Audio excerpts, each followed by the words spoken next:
polls have just closed in the federal by-election in the regional seat of Farrer in New South Wales. It's a crucial test for opposition leader Angus Taylor, with the Liberal Party at risk of losing the seat. And One Nation is poised to win its first ever seat in the lower house. I'm David Spears at the ABC Election Centre. And I'm Joe O'Brien. Also making news this evening, the CSIRO secures an extra $387 million from the federal government ahead of Tuesday's budget. The UK's Prime Minister determined to stay on despite massive losses for Labor in local government elections. They're starting to roll now, the Sydney Swans. Trouble for North. And the Swannies flying high at the top of the AFL ladder after beating North Melbourne by 8 points.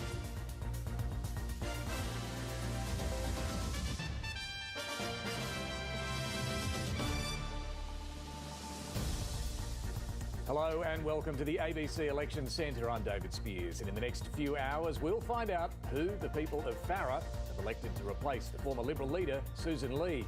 This is shaping up to be a fascinating night, and to help us make sense of it all, I'm joined by the host of Afternoon Briefing and the Politics Now podcast, Patricia Karvelas. PK, great to be here with you tonight. This is going to be interesting, particularly if we see nearly 80 years of a coalition lock on the seat of Farrer broken tonight, and One Nation does seem to be in the box seat to win this. Why is this so significant? It's hugely significant because this is deep coalition territory. This is their heartland. It has been held by very key members. I mean, the past opposition leader, Susan Lee, the only reason we're having this by-election is her leaving the parliament.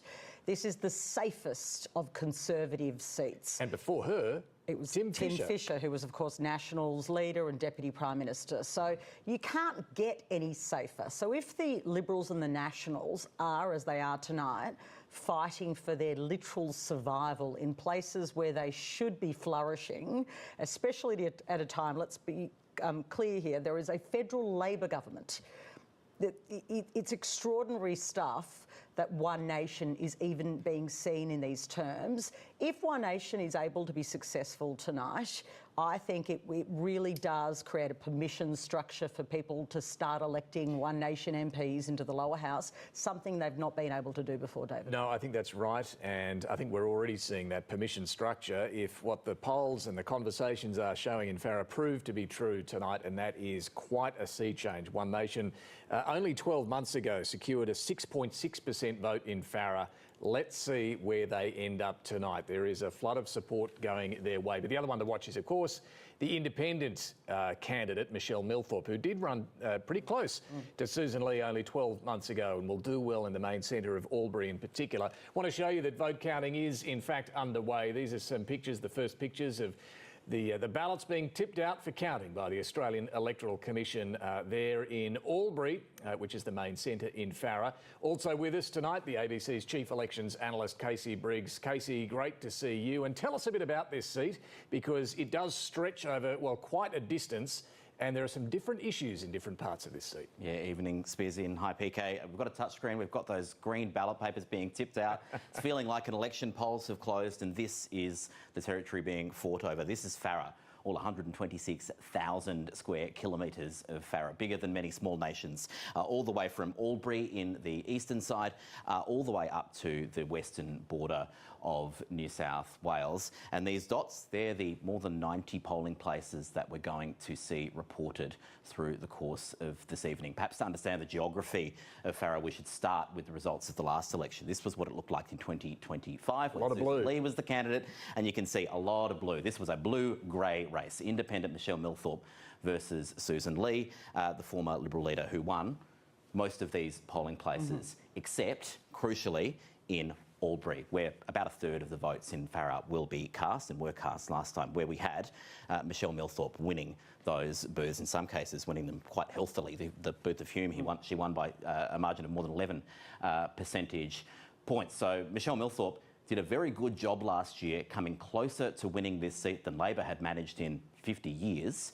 The question tonight will be, it seems like she's got a different challenger, and so what will the issues be across the entire seat? And perhaps we can look at the seat and work out what the pathways to victory for these two candidates are. So the question, first of all, will be, will Michelle Milthorpe improve her vote in Albury? Can she improve her vote in a city like Griffith along the Riverina area of Farrer? And then what happens in the rest of this seat? Places like Deniliquin, border towns and out west as well, where water is a much bigger issue. Irrigation, water buybacks, much bigger issue in those communities. And these are areas that you would ordinarily regard as Nationals' heartland. But will One Nation run up the board tonight? But she's also not getting the preferences of the Liberals or the Nationals. They're preferencing One Nation. How will that affect her chances?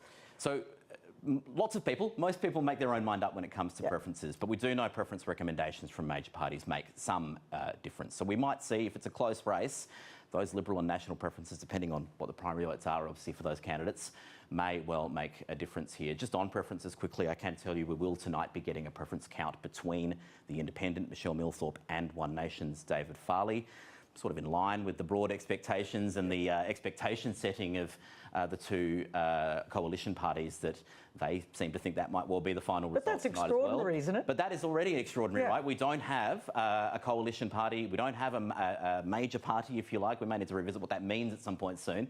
But we don't have a major party in the final two count on election night. Has there been a count before without a major party in the final two? We'll have to argue a little bit about the definition of major parties, but not in the modern political era, put it that way. Not until you go back to the 40s. You see that sort of a scenario. So, yeah, this would be a first in this sort of modern political era. I should just say as well, that count between One Nation and the Independent, that will be an indicative count tonight. We'll find out before too long if they are the final two candidates. If they're not, that will complicate calling this race tonight.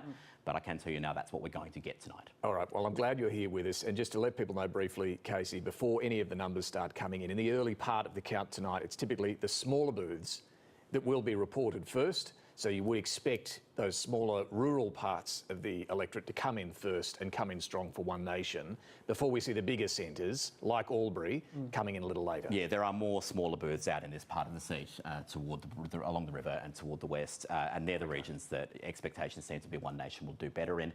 And that means we may be looking at a very healthy One Nation primary very early on, and the question will be, will they maintain that lead, and will it come back when a place like Albury reports? There are a couple of very big early pre-polling centres in Albury. One of them has 12,500 votes, one of them has more than 8,000 votes. So that's more than 20,000 votes coming from those centres that may well give Michelle Millthorpe a boost toward the end of the night, because they're probably going to be some of the last booths to come in. Casey, thank you. Well, our reporter Sarah Tomevska is in Albury for us tonight. Sarah, you are watching democracy in action right now. Where are you?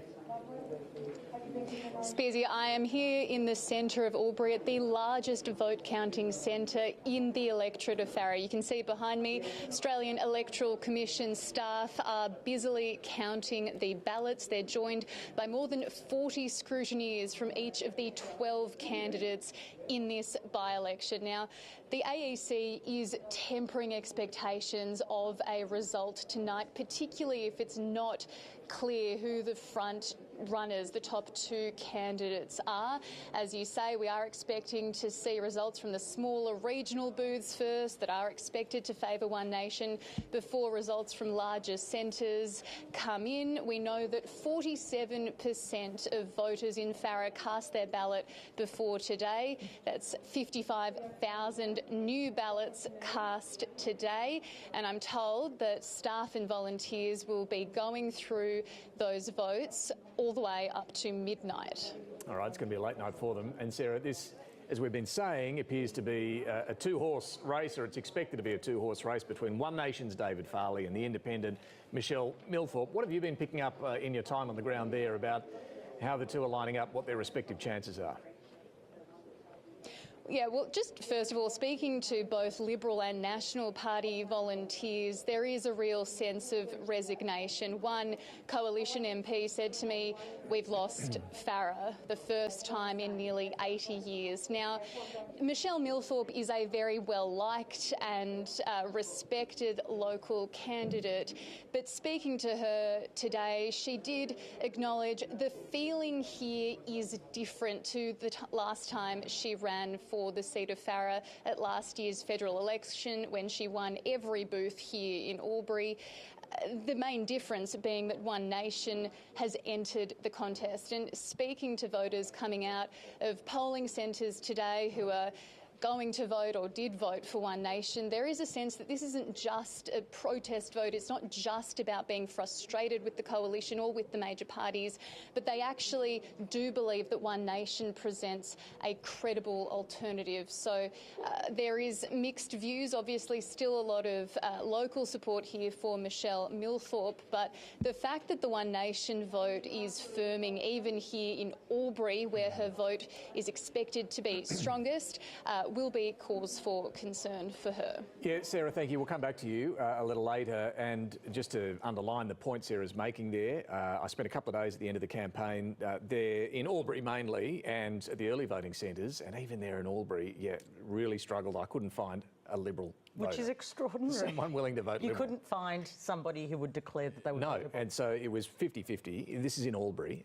Michelle Milthorpe and One Nation. So that vote that was there for Susan Lee appears, very unscientific, but appears to have gone across to One Nation pretty solidly, and that's in Albury, let alone the more rural parts of the electorate. Let's go to our reporter Isabella Tolhurst, who's at Michelle Milthorpe's function for us tonight. Isabella, what's the expectation there realistically on the final day of all of this from the Michelle Milthorpe camp? Good afternoon or good evening, David. There is a quiet optimism here at Michelle Milthorpe's camp, a hopefulness that maybe this time they can pull it off. People here, I've been talking to people at the pub here in Albury who are telling me that they feel pretty good about how they've been going at the voting centres, both throughout the pre-polling and also today. They're feeling optimistic, but the catch is this is here in Albury, where Michelle Milthorpe's vote is certainly safer than it is in some of those other more regional areas of what is a very large seat. During last year's election, if the electorate of Farrer was made up of just Albury, she would have won the election, but this time she has been travelling more to those regional areas. She's been on a platform of health, wanting to have a new hospital on a new site here in Albury, but also more funding and more staffing for other towns as well. But we'll yet to see whether or not that is going to pay off in her favour in some of those more regional areas. But really what is a large driver of Milthorpe's success here in Farrer is the appetite for change. Speaking to people throughout the day and here at the pub, people feel as though they've been taken for granted, that they've been ignored for too long, and they think Michelle Milthorpe has their best interests at heart. The question, though, is whether or not people who feel disillusioned with the major parties will instead go to One Nation rather than Milthorpe here. So yet to see how this will play out.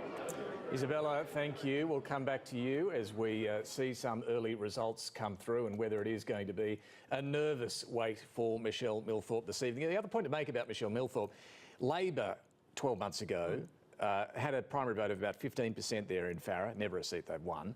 They're not running in this by-election. PK, you would expect a lot of that 15% or so of the Labor vote will end up with Michelle Milthorpe, but not all of it necessarily. I did run into a couple of voters who were Labor voters now going One Nation. So that's going to be interesting to see how much of that will transfer to her. This is clearly a contest Conservative on Conservative, right? That's what we're seeing. Even Milthorpe has been painted as basically a teal. She has contested that, and she's even said she doesn't think we're going to make it or get to net zero by 2050. So she's differentiated herself, I think, extraordinarily.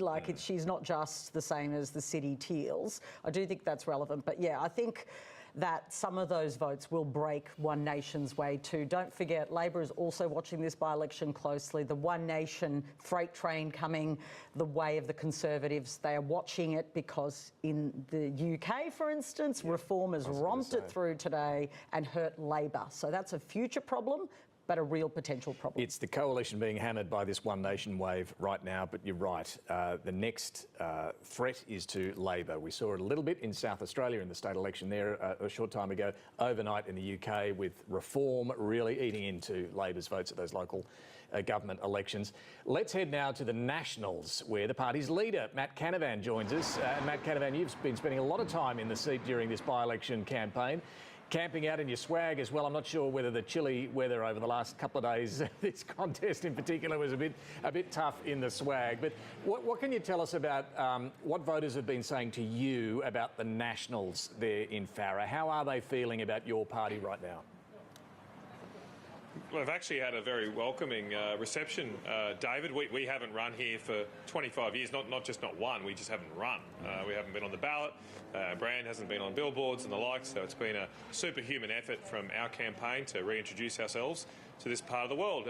Many people here do fondly remember Tim Fischer, who was the member 25 years ago, a great leader of the Nationals Party. So we have had a pretty welcoming reception. But look, I do recognise the fact that people have been disillusioned with politics and the political class, and we've been part of that and got to take our licks. And that's why I've spent a lot of time here, David, as a new leader of the Nationals Party. I thought it was very important that I come here and hear directly from the people, take it on the chin. And yeah, certainly I've got that feedback about how things haven't been going the way people want. And I knew that when coming into the leadership, but it's been even more important to hear that directly from so many voters. I've just come here from the Albury Public School, walked down the road, chasing every vote to 6 p.m. So look, I just thank everybody who has welcomed me here to this beautiful city, this beautiful part of the world across Farrer. Look, they are a welcoming bunch. They are a welcoming bunch. I love fighting. Let me just jump in and ask you, what would be a good outcome, what would be a bad outcome for you tonight? If you can't get out of single digits, if you can't get above 10%, would you be disappointed tonight? I'll make one prediction, David. The Nationals Party is going to see a positive swing to us. It's going to be a swing to us. Definitely will see. I'm pretty hopeful. I think Brad, our candidate's just off screen. He voted for us, so we've at least got one vote. Coming off a base Maybe of zero, so if you get 1 or 2 votes, you can do well. But back to the question. So we're back. We're back. We're not going anywhere. If you get less than 10%, though, will that be a bad outcome or not? No, I think this is a win for the Nationals Party to be back on the map here in this part of the world. We're obviously facing a headwind here at a by-election. People have wanted to give us a kick, and this is a bit of a free kick with the government not on the ballot. No, obviously, the Prime Ministership won't change. But we're back, and we're fighting hard, and we're not going anywhere. The Border Mail said today I'm packing up my swag. Well, no, I'm going to keep rolling out that swag and keep we'll fighting see more everywhere. of it. But if you get, less than 5%, you can't say that's a good night for the Nationals, can you? Mate, I'll let you guys all do that. I've been I don't watch the scoreboard. I've been very happy with our effort. Very happy with the effort. Brad Robertson has been a fantastic candidate, and it's not me saying that, but many of the media have reported that he's been the finest performer, the best performer at debates. I've had that feedback a lot. People have loved his down-to-earth, common sense attitude. That screams the Nationals Party in spades. As I say, this is a tough environment for us, but we're not going anywhere. We'll keep fighting. And that feedback... I'm nothing but a fighter. I'll keep fighting for regional That Australia. feedback that you're getting, does anything change as a result of what happens tonight for you, or do you just keep doing what you're doing? I mean, what's it going to take for you to change course at all tonight? No, it doesn't really change, because I'm just going to keep fighting for regional Australia. Whatever the result is tonight, I'll keep doing that and not back down. Look, I took on the leadership almost 8 weeks ago under no compunction that this was going to be a very, very hard road. Okay. And we have to rebuild trust with people, and that can only happen over time. It's not going to happen in a matter of weeks or months. We've got to work at it every day in the week. We do have to rediscover our true conservative convictions. I don't believe I've ever departed from that, but we have lost our way a little bit. But we've now said we're going to scrap net zero. Angus Taylor has announced an excellent migration policy. We will take it up to the Labor Party. And the question is going to be, at this next election, who's best to form government, who's best to beat the Labor Party. And look, I congratulate all candidates, but there's been a few stumbles from some of the One Nation candidate, the One Nation campaign. And you're not going to get that kind of drama from us. I'm always appearing on your show, David. I'll never kick you out of a press conference. I'll give you that promise now. Glad to hear. Right? As much as you annoy me, you don't annoy me too much. A few of your colleagues annoy me sometimes, but but I'll never kick them out of a press conference. All right. I'll never run scared from the ABC. We appreciate that. You do front up for the tough interviews. That is appreciated. Matt Canavan, thanks so much for joining us at the start of the count tonight. We'll see how things go for the Nationals over the coming hours. That was an interesting line, though. It wasn't accidental. We'll never kick you out. We need to explain that to viewers, perhaps, Peter. Yeah. Okay. So the ABC crew was asked to leave yesterday at the One Nation event, and then the altercation between Pauline Hanson and James Ashby, who works for her, was caught on film where she was a little unsure about whether that was the right strategy. Well, it was pretty clear that Pauline Hanson did not. It was think very the clear. right I'm thing trying to do. be diplomatic. Yeah. You can watch the... Angus Taylor has also said he would not kick the ABC out. I think that is a message from the traditional Conservative side. That they're not scared. They're not scared, but also that they respect the institution of the ABC, which, can I say, is very popular in the regions still, and don't forget that, and that they understand that we're a key part of the democratic process, which of course we are. Well, speaking of which, Erin Somerville is covering the One Nation camp for us tonight, but Erin is outside the event for the reasons we just explained. But Erin, you are talking to people, no doubt, who are there coming in and out. What can you tell us about the One Nation expectations tonight? They must be feeling pretty confident about winning their first lower house seat. There certainly really is a sense of change in the air and a sense of confidence around One Nation. We've hit some polling areas around Albury today. At the last federal election just 12 months ago, Michelle Millthorpe did win all these Albury booths, but many people that we did speak to at the exit polls today told us that One Nation had won their vote. When I asked why, they said cost of living. They'd also been watching media, watching social media, speaking with colleagues, and they were really concerned about, I guess, just what they were seeing, and they said that they thought that Pauline Hanson really said what she thought when we spoke. But as you can see, perhaps behind me, there is a really strong sea of orange in town. Last year, that sea of orange all was Michelle Millthorpe, but One Nation Orange really is giving that a bit of a crack tonight. People are really excited. They say it's time for change. When I spoke with David Farley this afternoon, he said to me it was an issue of right time, right place, but also the right candidate. He said that he thinks that his party has really cut through and proved themselves as the party of relevance. Some of his key issues include water. They've really been against water buybacks, as well as migration. Farah is a really interesting electorate when it comes to migration. A lot of the industries here rely really heavily on migrants, but residents say they're also concerned about housing and about health and the pressure that migration puts on those industries. And David Farley this evening said that's where he thinks he's really cut through to voters. Well, that will be interesting to see if that turns into the votes that he will need tonight. Erin, thank you. We'll come back to you. Stay warm outside the venue there. Hopefully someone might run you out a hot drink if necessary. Or maybe just open the door. Or maybe open the door. Let's go back to Casey Briggs, our Chief Elections Analyst. We were talking to the Nats leader, the Nationals leader, Matt Canavan, a little earlier. Yes, the Nats have not held this seat since Tim Fischer's time, so more than 2 decades ago. This is the type of seat, Casey, isn't it, that should be National Party heartland. So what are the implications for them if One Nation takes a regional seat like Farah tonight? Well, let's explain why the Nats haven't held this seat since Tim Fischer, because Susan Lee's held the seat, and the Nats and the Libs are in coalition, and part of the coalition agreement is that the parties do not challenge each other. So if there is a sitting when they Liberal MP hold the seat at an election, if there is a sitting Liberal MP, the Nats will not run. So the Nats have not fielded a candidate in this seat since 2001.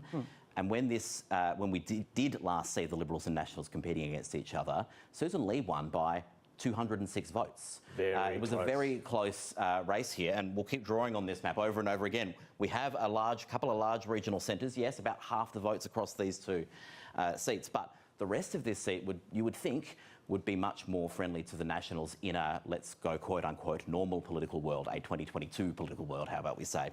And so what we'll be watching for tonight is how are the Nationals going, not just the Liberals, in some of these Riverina, River Murray areas, and as some of the seat polling we've seen, there's been very little of it, but some of it's had the Nationals in the single digits. If they're getting a number like that, a primary vote in the single digits in some of these more remote booths. I mean, one of the problems for them is not having been able to run in the seat for more than 2 decades means they don't have that local branch infrastructure, which can really matter. Correct. It really does matter. So there's a lot of complicating factors here.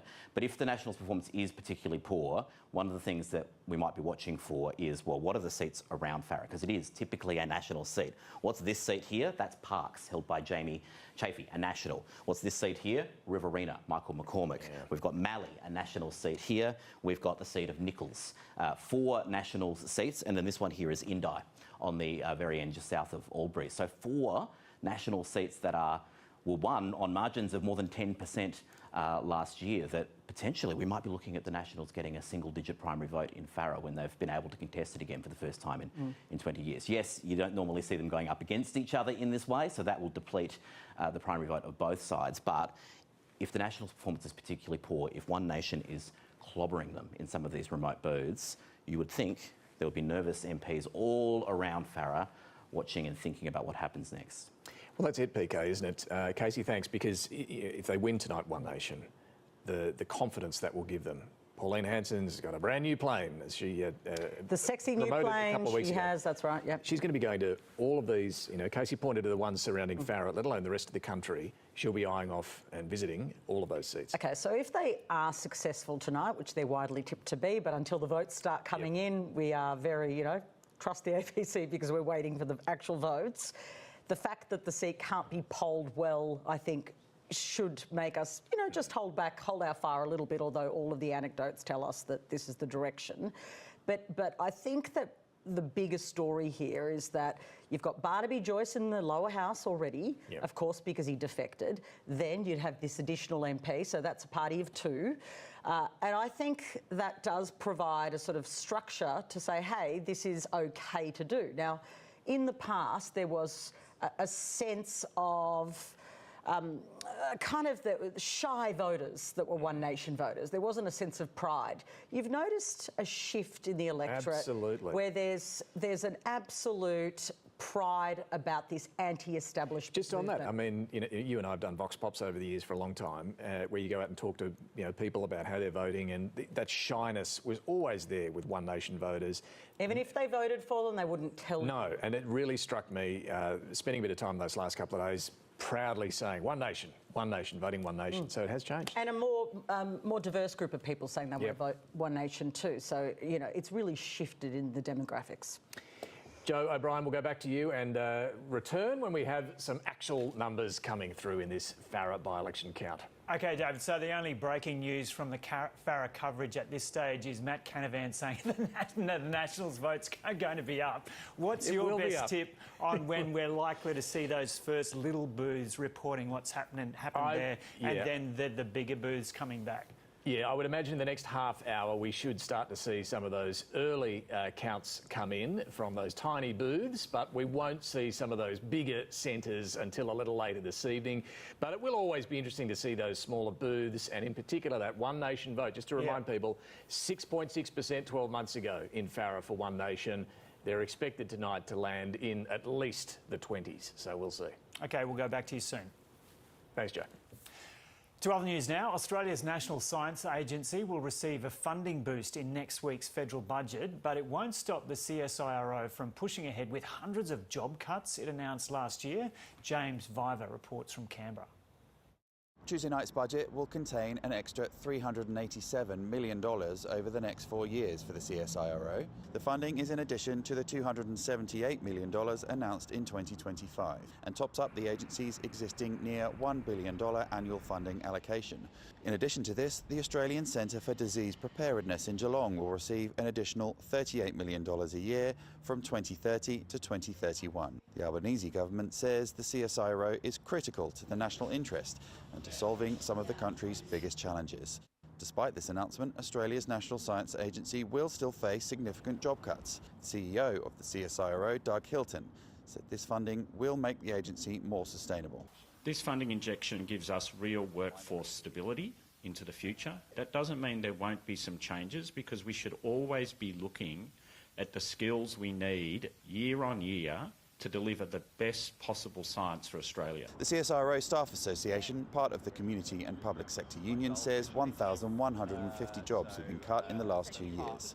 850 of those were in February 2024, with a further 350 announced late last year. This latest set of cuts, described as strategic research shifts, will go ahead in spite of Tuesday's budget allocation. Now that we've seen $387 million coming through, it's got to mean that there are no more job cuts to the CSIRO. It's deeply impacting their capacity to be the world-renowned research facility that it is.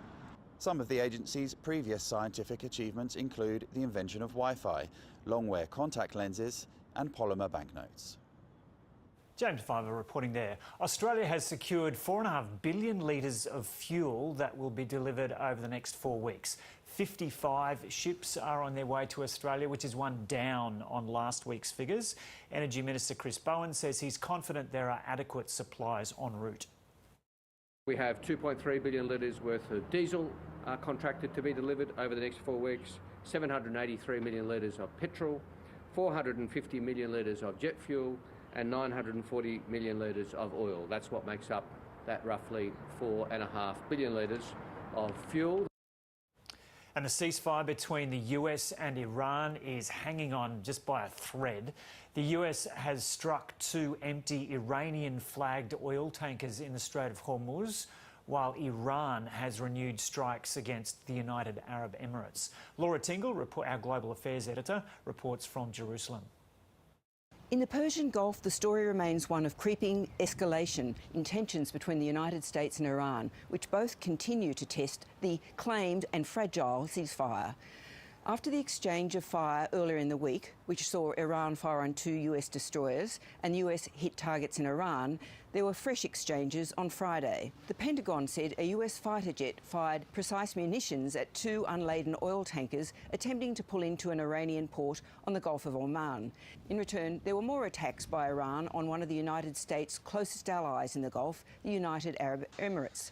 It faced a new round of missile warnings as it intercepted 2 ballistic missiles and 3 drones fired by Iran, which still left 3 people injured. In the war of words between Washington and Tehran, however, it was a different story. The US Secretary of State Marco Rubio was still saying he expected Iran's reply to the US peace proposal within 24 hours. We should know something today. I mean, we're expecting a response from them. We'll see what the response entails. The hope is it's something that it can put us into a serious process of negotiation. And Iranian TV was reporting that Tehran is reviewing the American proposal, though it continues to give no sense of urgency about tabling its response.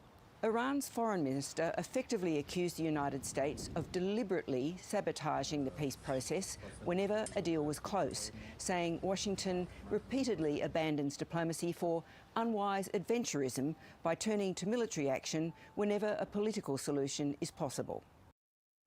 Laura Tingle reporting there.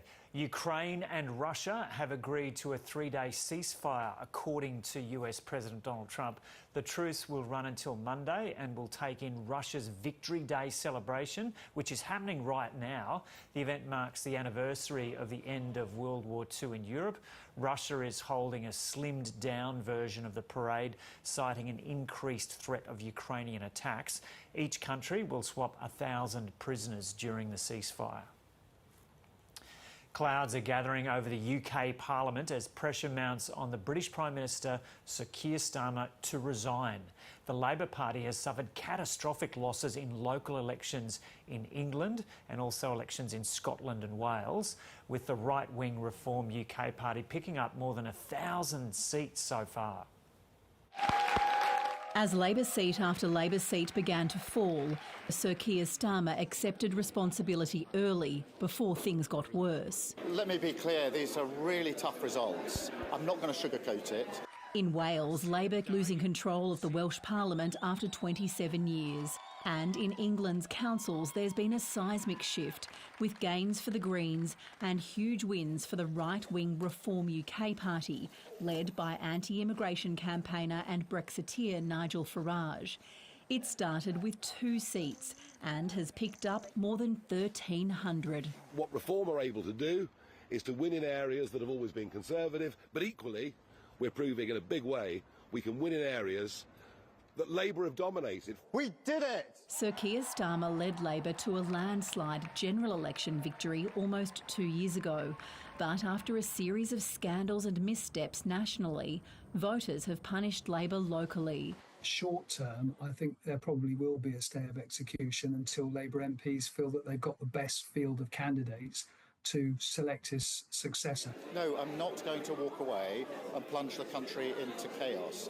We were elected to deal with these challenges, and that's what we will do. So Keir Starmer is trying to block out the noise and get on with the job. On Monday, he has a major speech about forging closer ties with the European Union. Then on Wednesday, the King's speech to Parliament will lay out the government's agenda for the year ahead. As Labor hits a new low, Reform UK is flying high. Zoe Ford, ABC News, London. Let's return now to David Spears and Patricia Karvelas in the ABC Election Centre with coverage of the Farrer by-election. David, any of those tiny booths in yet? Joe, we have the first numbers just coming through, so let's bring in our Chief Elections Analyst, Casey Briggs. Casey, where are these numbers coming from and what do they tell us? We have 88 votes from the very small booth of Rankine Springs along the northern border of Farrer. It is a very good booth for One Nation, but it is only 88 votes and it's from a unrepresentative part of the seat, but a very good number for One Nation nonetheless. David Farley has 44% of that. The Nationals in second in this booth on just under 20, Michelle Millthorpe on 12.5 and the Liberal Party with 9.1% of the vote. Let's just show you what we're going to be looking at through the night to understand this, noting that this is 88 votes. But on that single booth, the Liberals are down nearly 40 points. One Nation is up 40 points. The Nationals are up 20 and Michelle Millthorpe or other, including that includes people that are no longer contesting this election, including Labor, all the rest. For example, the other vote is down to 21.1 and Michelle Millthorpe has barely moved on those 88 votes from the last election. And we do have a preference count already in Rankine Springs as well, and One Nation winning nearly 2/3 of those 88 votes. So some first figures are in. It's a very good, very early start for One Nation. Let's see how the rest of this seat comes in and we will start to see that flood in. Can you just bring back the change in vote that you had, because I know we shouldn't read too much into the first little polling booth that's come in with 88 votes, but and PK, keen for your thoughts on that too. If that is the sort of story we're going to see tonight, well, for starters, Matt Canavan will be happy that they're off the mark for the Nationals. This is the Nationals' end of the seat, if you like. So we're maybe seeing what would have been a Nationals vote who had no choice but to vote for the Liberals. Well, that's right, last because year. when you can't contest the seat, they've been parking with Susan Lee. That's right. But look at that Liberal crash. A slight dip there for Michelle Millthorpe, but that surge to One Nation is exactly what we've been forecasting, what we've been talking about before seeing any results tonight. As I say, the first booth, don't want to get too carried away. It is I'd like a tiny to see a few spot. Tens of thousands more before we make too many broad conclusions. But it is consistent. It is consistent. What we've been expecting about the One Nation vote, up 42%. It's extraordinary, but it's also, I mean, the thing about some of the anecdotal feedback we've been getting out of this electorate is it's kind of consistent from the Conservative side and the One Nation side. And what I mean by that is the established Conservative side. I've had a couple of Liberals say to me, one said to me a little earlier today, who spent time in the seat, it's diabolical for us here. Yeah. I mean, the level of animosity towards the Liberal Party specifically has been huge. And clearly One Nation has become the beneficiary of that. We are at a time in, I think, history and internationally where anti-establishment politics is really embedding itself. We are not immune from that, and what we're seeing here is the first national test, and I say national, we've had South Australia later this year, we'll have, of course, the Victorian election, which will be key to watch as well, but we're seeing the first national test of that anti-establishment right-leaning vote and the way it's playing out in elections like this. I think it is just worth noting, Labor's not running in this by-election.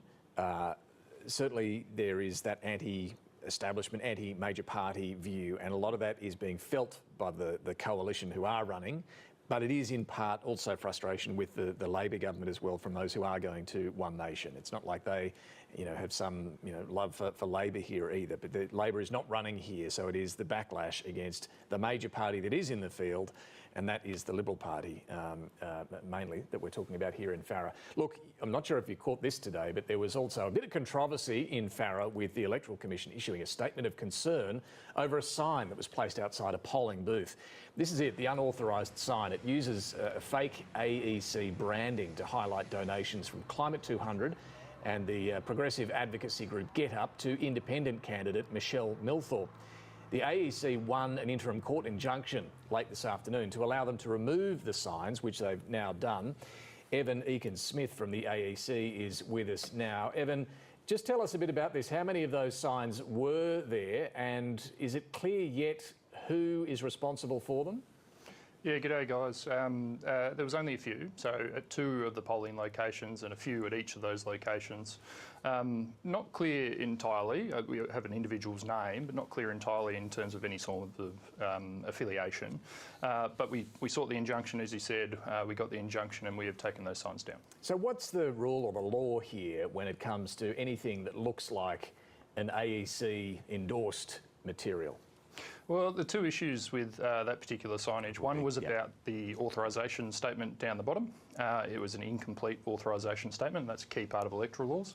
The other part was about the big AEC logo at the top. So I think there could have been some voters who were walking into polling places thinking that the AEC may have erected that signage, which was certainly not the case, and that was the issue and why we took up the matter.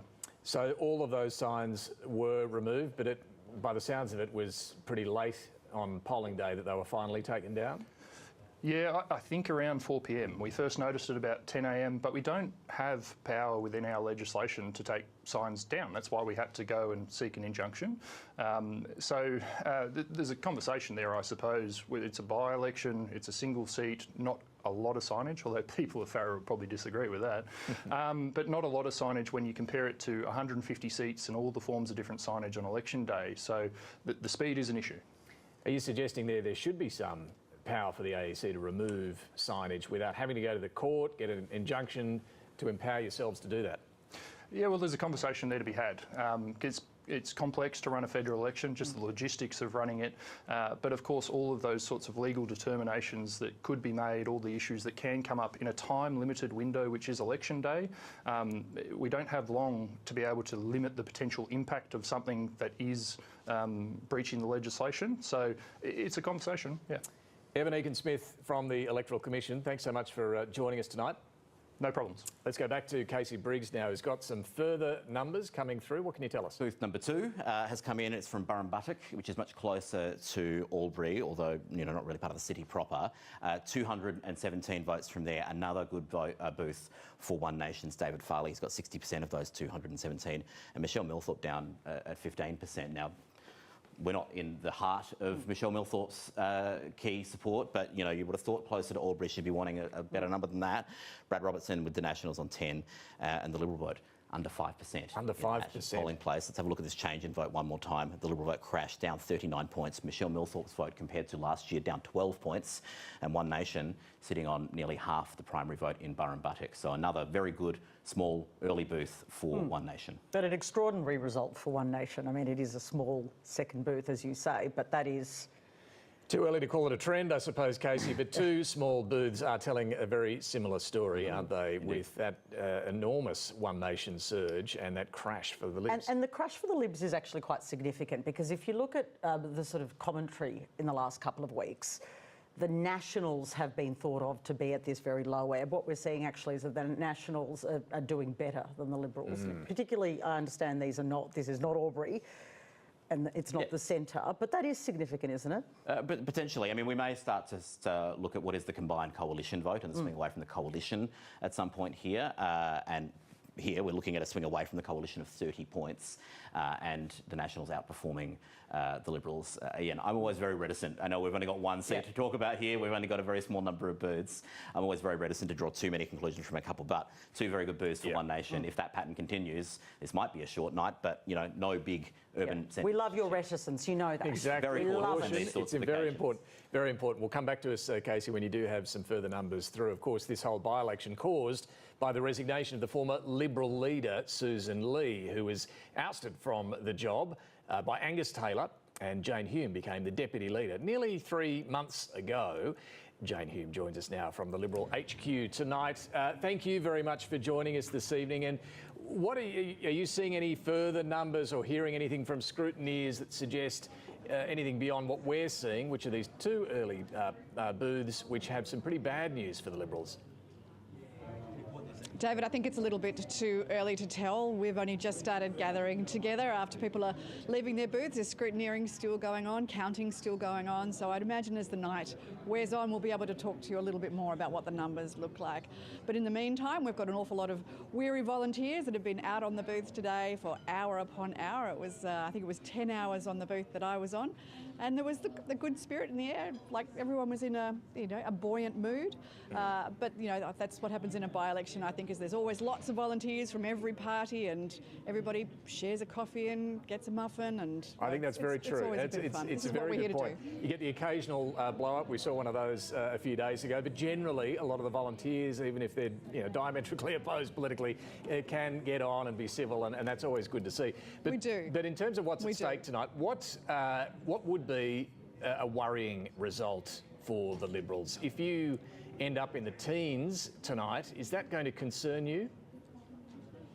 Well, I don't want to get into the numbers just yet. Obviously, this was a proudly held Liberal seat. It was held by our leader, Susan Lee, and when a popular local member, particularly somebody that's been here for such a long time, retires, there's always an expectation that a seat could shift.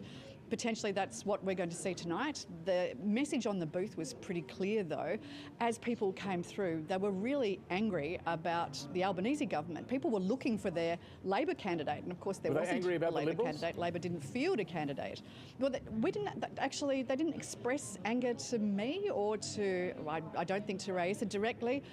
There was actually quite a good mood on the booth. However, I do think that there has been a shift.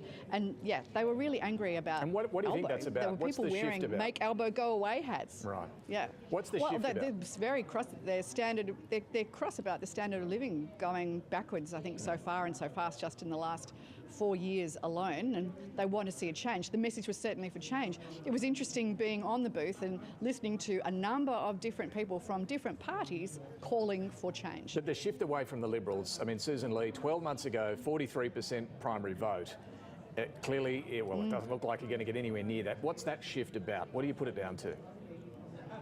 Well, that's a good question. I mean, I think there's frustration at things that have gone on within the coalition and the splits between the coalition. That's all sorted and back together, but we really have only been on the ground now for 8 weeks, 9 weeks or so. We probably haven't had enough time with our terrific candidate, Raisa Ptowski, who has worked so hard and has been received really well, I think, by the electorate. But we just simply haven't had enough time to get her out there. Okay, but you and Angus Taylor have been there now 3 months. Are you not taking any responsibility for what happens tonight, or you will take responsibility for what happens tonight?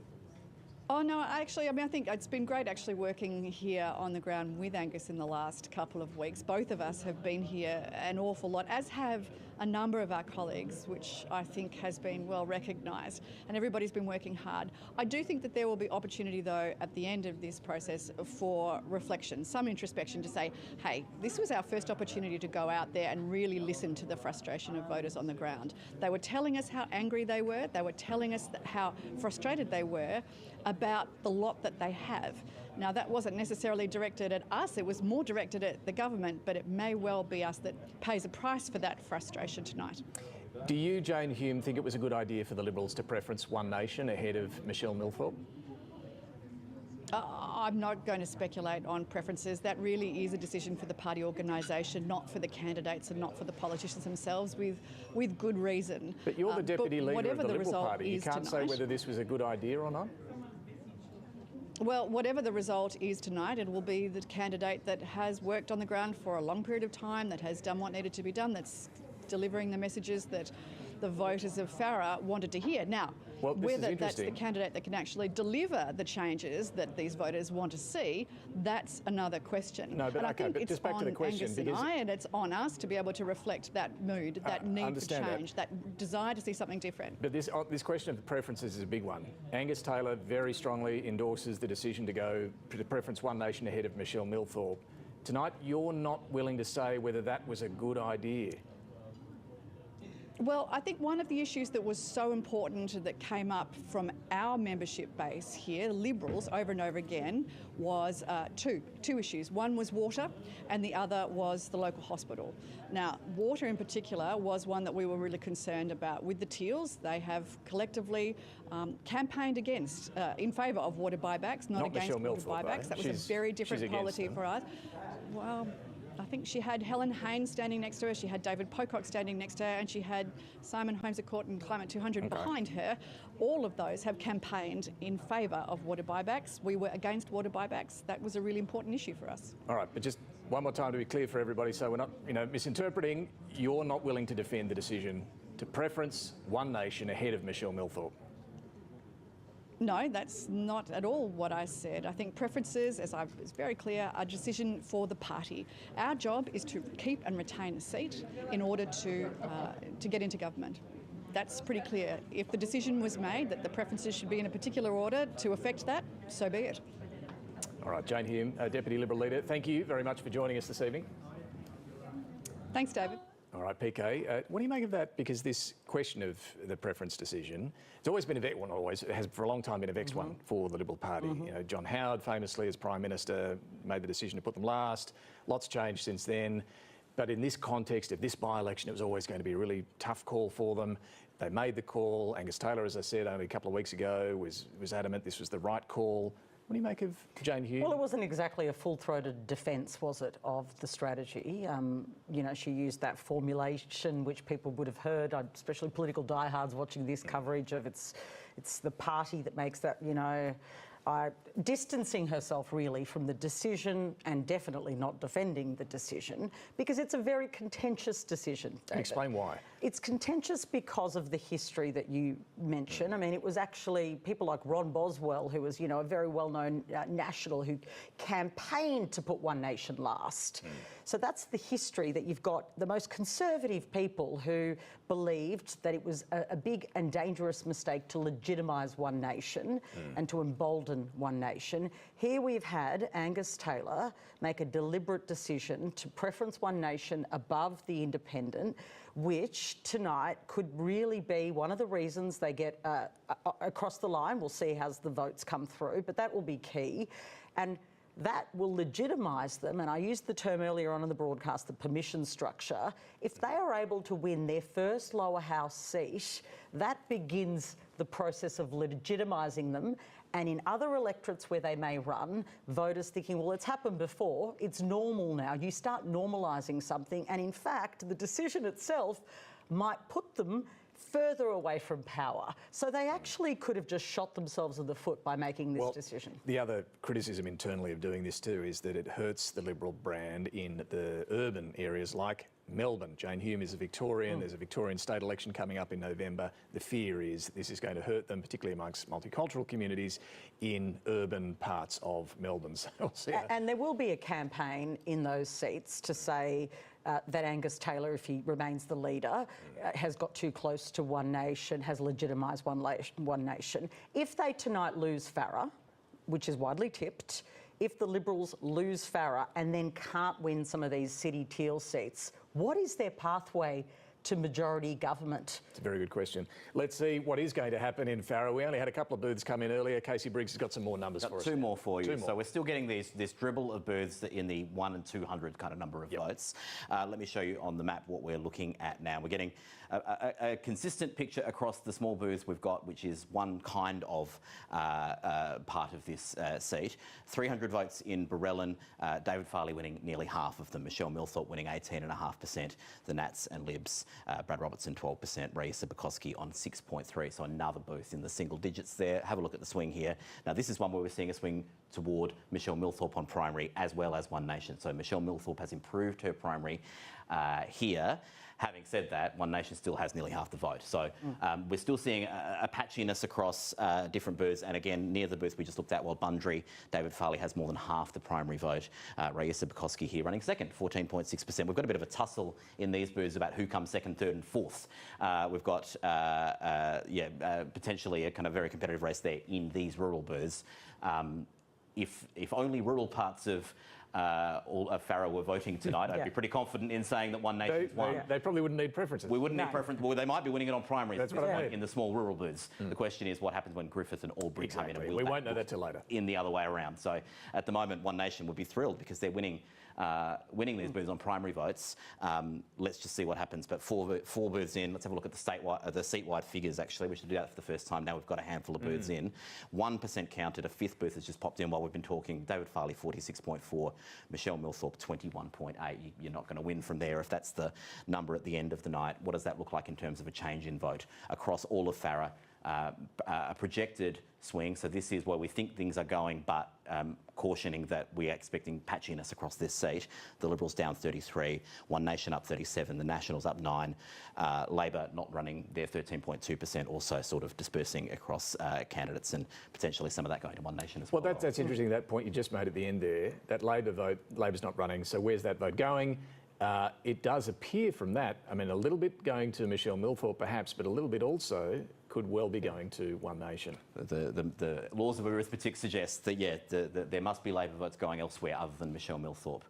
Again, unrepresentative booths. These are not Labor's strongest booths that we're looking at so far. Far from it, in fact. No, these are the small rural booths. These are the small rural booths. But what you're seeing in those small rural booths, PK, is that Liberal vote, and you can see it there. It's collapsed. Transferring to One Nation. Well, it's collapsed, though. I mean, that is a huge collapse in the Liberal vote.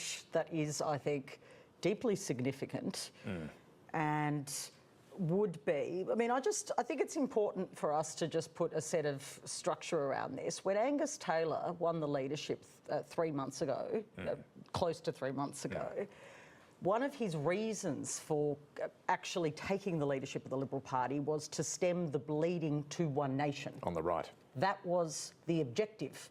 Now, he didn't predict that Susan Lee would step down and he'd have to fight this particular by-election so quickly, but he has had almost 3 months to stem the bleeding, and we're seeing a bigger bleeding than we thought we ever would have thought. And I do think that's significant. I mean, I'm sure if Susan Lee was fighting a by-election, there'd be a lot of scrutiny on her, and I'm basing this not on my own view, but I'm getting many texts from Liberals, and I believe you have too, saying, hang on a minute, you know, this is a repudiation of the current position of the Liberal Party as well, and the leadership has to take responsibility for Well, we heard from the Deputy Leader, Jane Hume, the argument that, well, you know, we've only been here a short time, we haven't had time, but what you're pointing out is true, that other Liberals are saying, well, actually, it has been a few months. Almost 3 months. Casey?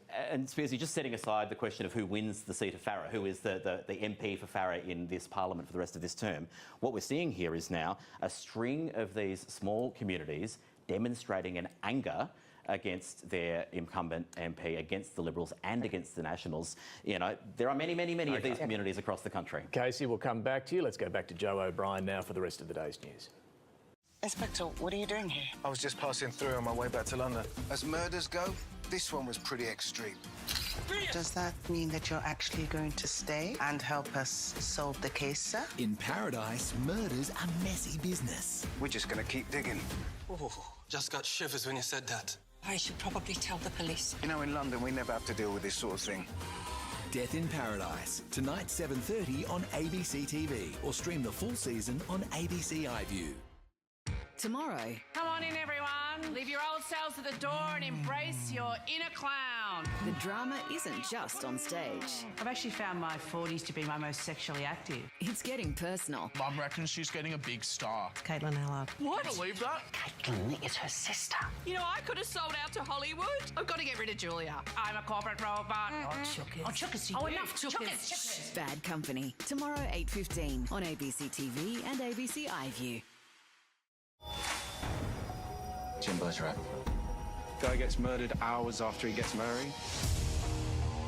You're this great detective, but you're impulsive, and that makes you dangerous to be around. Your disregard for protocol, it's dangerous. Someone always gets hurt. Still be spreading chaos, which suggests an element of choice. I didn't think I was in danger anymore, and I'm scared. Bergerac. Tomorrow, 8:40 on ABC and ABC iView. He was a teenage delinquent Breaking into cars. I got arrested many times. who became an international success. John's a hustler in the best possible way. How acting saved John Paulson He wasn't trained as an actor, but life had trained him for it. Suddenly was part of a community. and gave us an iconic film festival. It's a real testament to John. He's learned to triage trouble. Tropfest is that symbol for him of pulling himself up against all odds. Tropfest is home again. Monday on ABC. Global energy crisis, cost of living pressure. What's the plan? This is a dangerous moment in the global economy. Labor's fifth and toughest budget. This will be a responsible budget. Join the ABC expert team for extended coverage and up-to-the-minute analysis. What can you tell us? Are we going to be poorer? I want to look closely at the cost of living measures. What this budget means for the country. And what it all means for your pocket. Budget Night, Tuesday from 7 on ABC and ABC iView. Guy, I'll take the job. Sam Campbell, search over. What is the job? Well, you're the sidekick. I'm the host, the MC, if you will. I don't really see you as an MC. I see you as an M-A-T-E. A mate. So nice. I still see you as a sidekick, though, so I need you to fix that. Oh, seriously? Yeah, serious. Oh. The new season of Guy Montgomery's Guy Mont Spelling Bee, Wednesday, 8:35.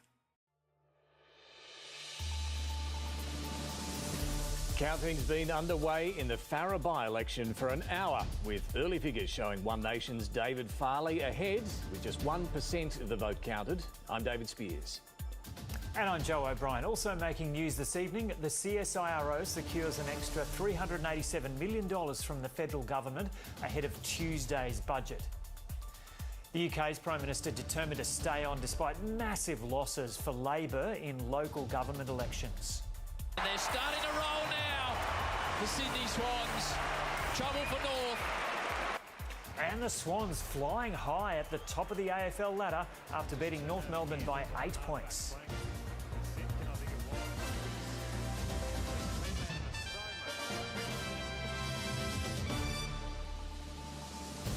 And welcome back to our live coverage of the Farrer by-election. I'm David Spears, joined by Patricia Carvelis and PK. Just to recap where we're at, 1 hour into the count, still not many votes counted, but what we are seeing from the more rural parts of the electorate of Farrer, the sprawling electorate of Farrer, is a big surge in support for One Nation and a collapse of the Liberal vote. Yeah, the collapse in the Liberal vote, I think, is the most significant part of the story, even in these rural electorates, parts of the electorate. And I've got to say, of course, we're being 1% of the vote counted. It's early days, but they are significant and profound shifts.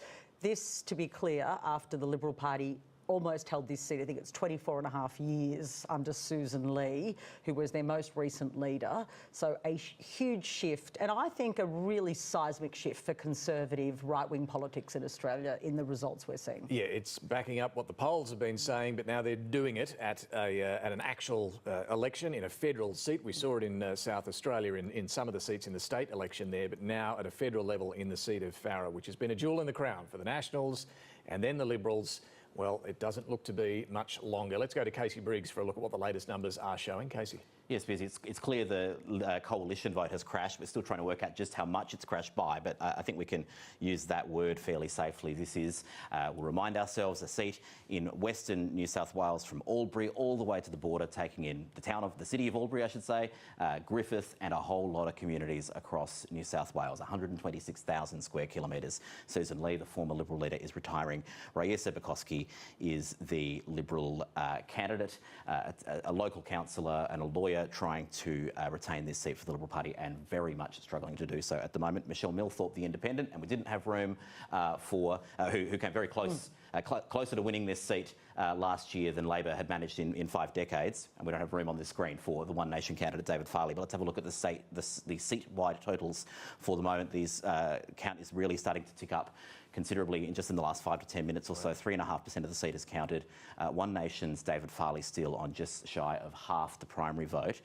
Michelle Millthorpe, 19. That's been improving a little bit. I'll show you a couple of booths that have come in just in the last 10 minutes, but that's been improving a little bit through the evening, but still, win from 19. Brad Robertson, 11, and Raisa Bukowski is on 9, cautioning you that we have more rural areas in than we have Liberal urban areas of this seat so far. What are we looking at in terms of the change in vote for what we know at the moment? Well, the Liberal vote crashed 37 points down, One Nation up 40. So that Liberal vote has transferred across to both One Nation and some to the Nationals that didn't contest this seat before in the last election because they don't challenge coalition partners in incumbent MPs. Michelle Millthorpe's primary is up a little bit. We should say it's difficult to compare these because the One Nation's coming off a very low base here. So they're up 40 points from a very low number, whereas Michelle Millthorpe had a much higher baseline to start with. But she's up 4 points and Labor not contesting, so their 14% have gone elsewhere. And I might just show you the map very quickly to show you a couple of things that we're seeing. More of these booths are coming in, these regional areas. Let's pick one out. I haven't even looked at these numbers yet. Euston, again, similar picture here. This has been a consistent picture across these booths that are 200 or 300 votes outside of urban areas. David Farley, nearly half the vote. The independent Michelle Millthorpe on 13.5, and really essentially a dead heat on who comes second there between three different candidates. What I will show you though briefly is, this is really starting to colour in down near Albury. We've got one booth on the outskirts of Albury. It's coloured orange because One Nation has led the primary vote there, but you'll see Michelle Millthorpe has performed a lot better. She's on nearly 30%. Of the vote in this sort of outer Albury seat, and the Liberals, Raisa Bukowski on 10.5, and the Nationals, where are the Nationals here? 2.9%. So complete opposite situation in terms of the coalition. So we might see the Liberals, when these very big booths come in, overtake the Nationals once again. The change in vote in Springdale Heights, the Liberal vote is down much more modestly. One Nation's vote is up 26 and the Independent is up 6.1%. This is why I've been cautious. When you're saying a 15% plunge, is a more modest swing against a more modest Liberals? 15% plunge, well, it just goes to the story, doesn't it, of just how big the collapse is that we consider that to be more modest. Exactly, and it is one of the reasons we've been saying this might be a patchy seat because Michelle Millthorpe has improved her vote there on last year. Now, she'll need to improve her vote consistently by that much to win. Will she see that across more parts of these larger centres? And she probably needs to do better than that, quite frankly. But that's why we're saying this is a patchy result. We want to see some bigger areas in. But, you know, on these early figures, and as I was saying just before we finished up before, there are a string of small towns across regional New South Wales, and there are many more like it in seats like Parkes and Riverina and in Queensland and Victoria, all over the place, that have just set a very, very strong message to the coalition by putting One Nation first, and One Nation in some of these very small areas of this country getting nearly half the vote. Extraordinary. Casey, thank you. I want to go back to the Nationals Party function, and we're joined by the National Senate leader, Bridget McKenzie, joining us this evening. And Senator, thank you for your time. We're seeing those early, more regional remote booths coming in. What do you make of what you're seeing there for the Nationals so far? And what are you expecting to see tonight? Yeah, well, great to be with you, PK and Spearsy. Here with fabulous supporters. It's the first time in quarter of a century that our political parties had the opportunity and the privilege to put the case to the people of Farrer, and we've enjoyed every single minute of it.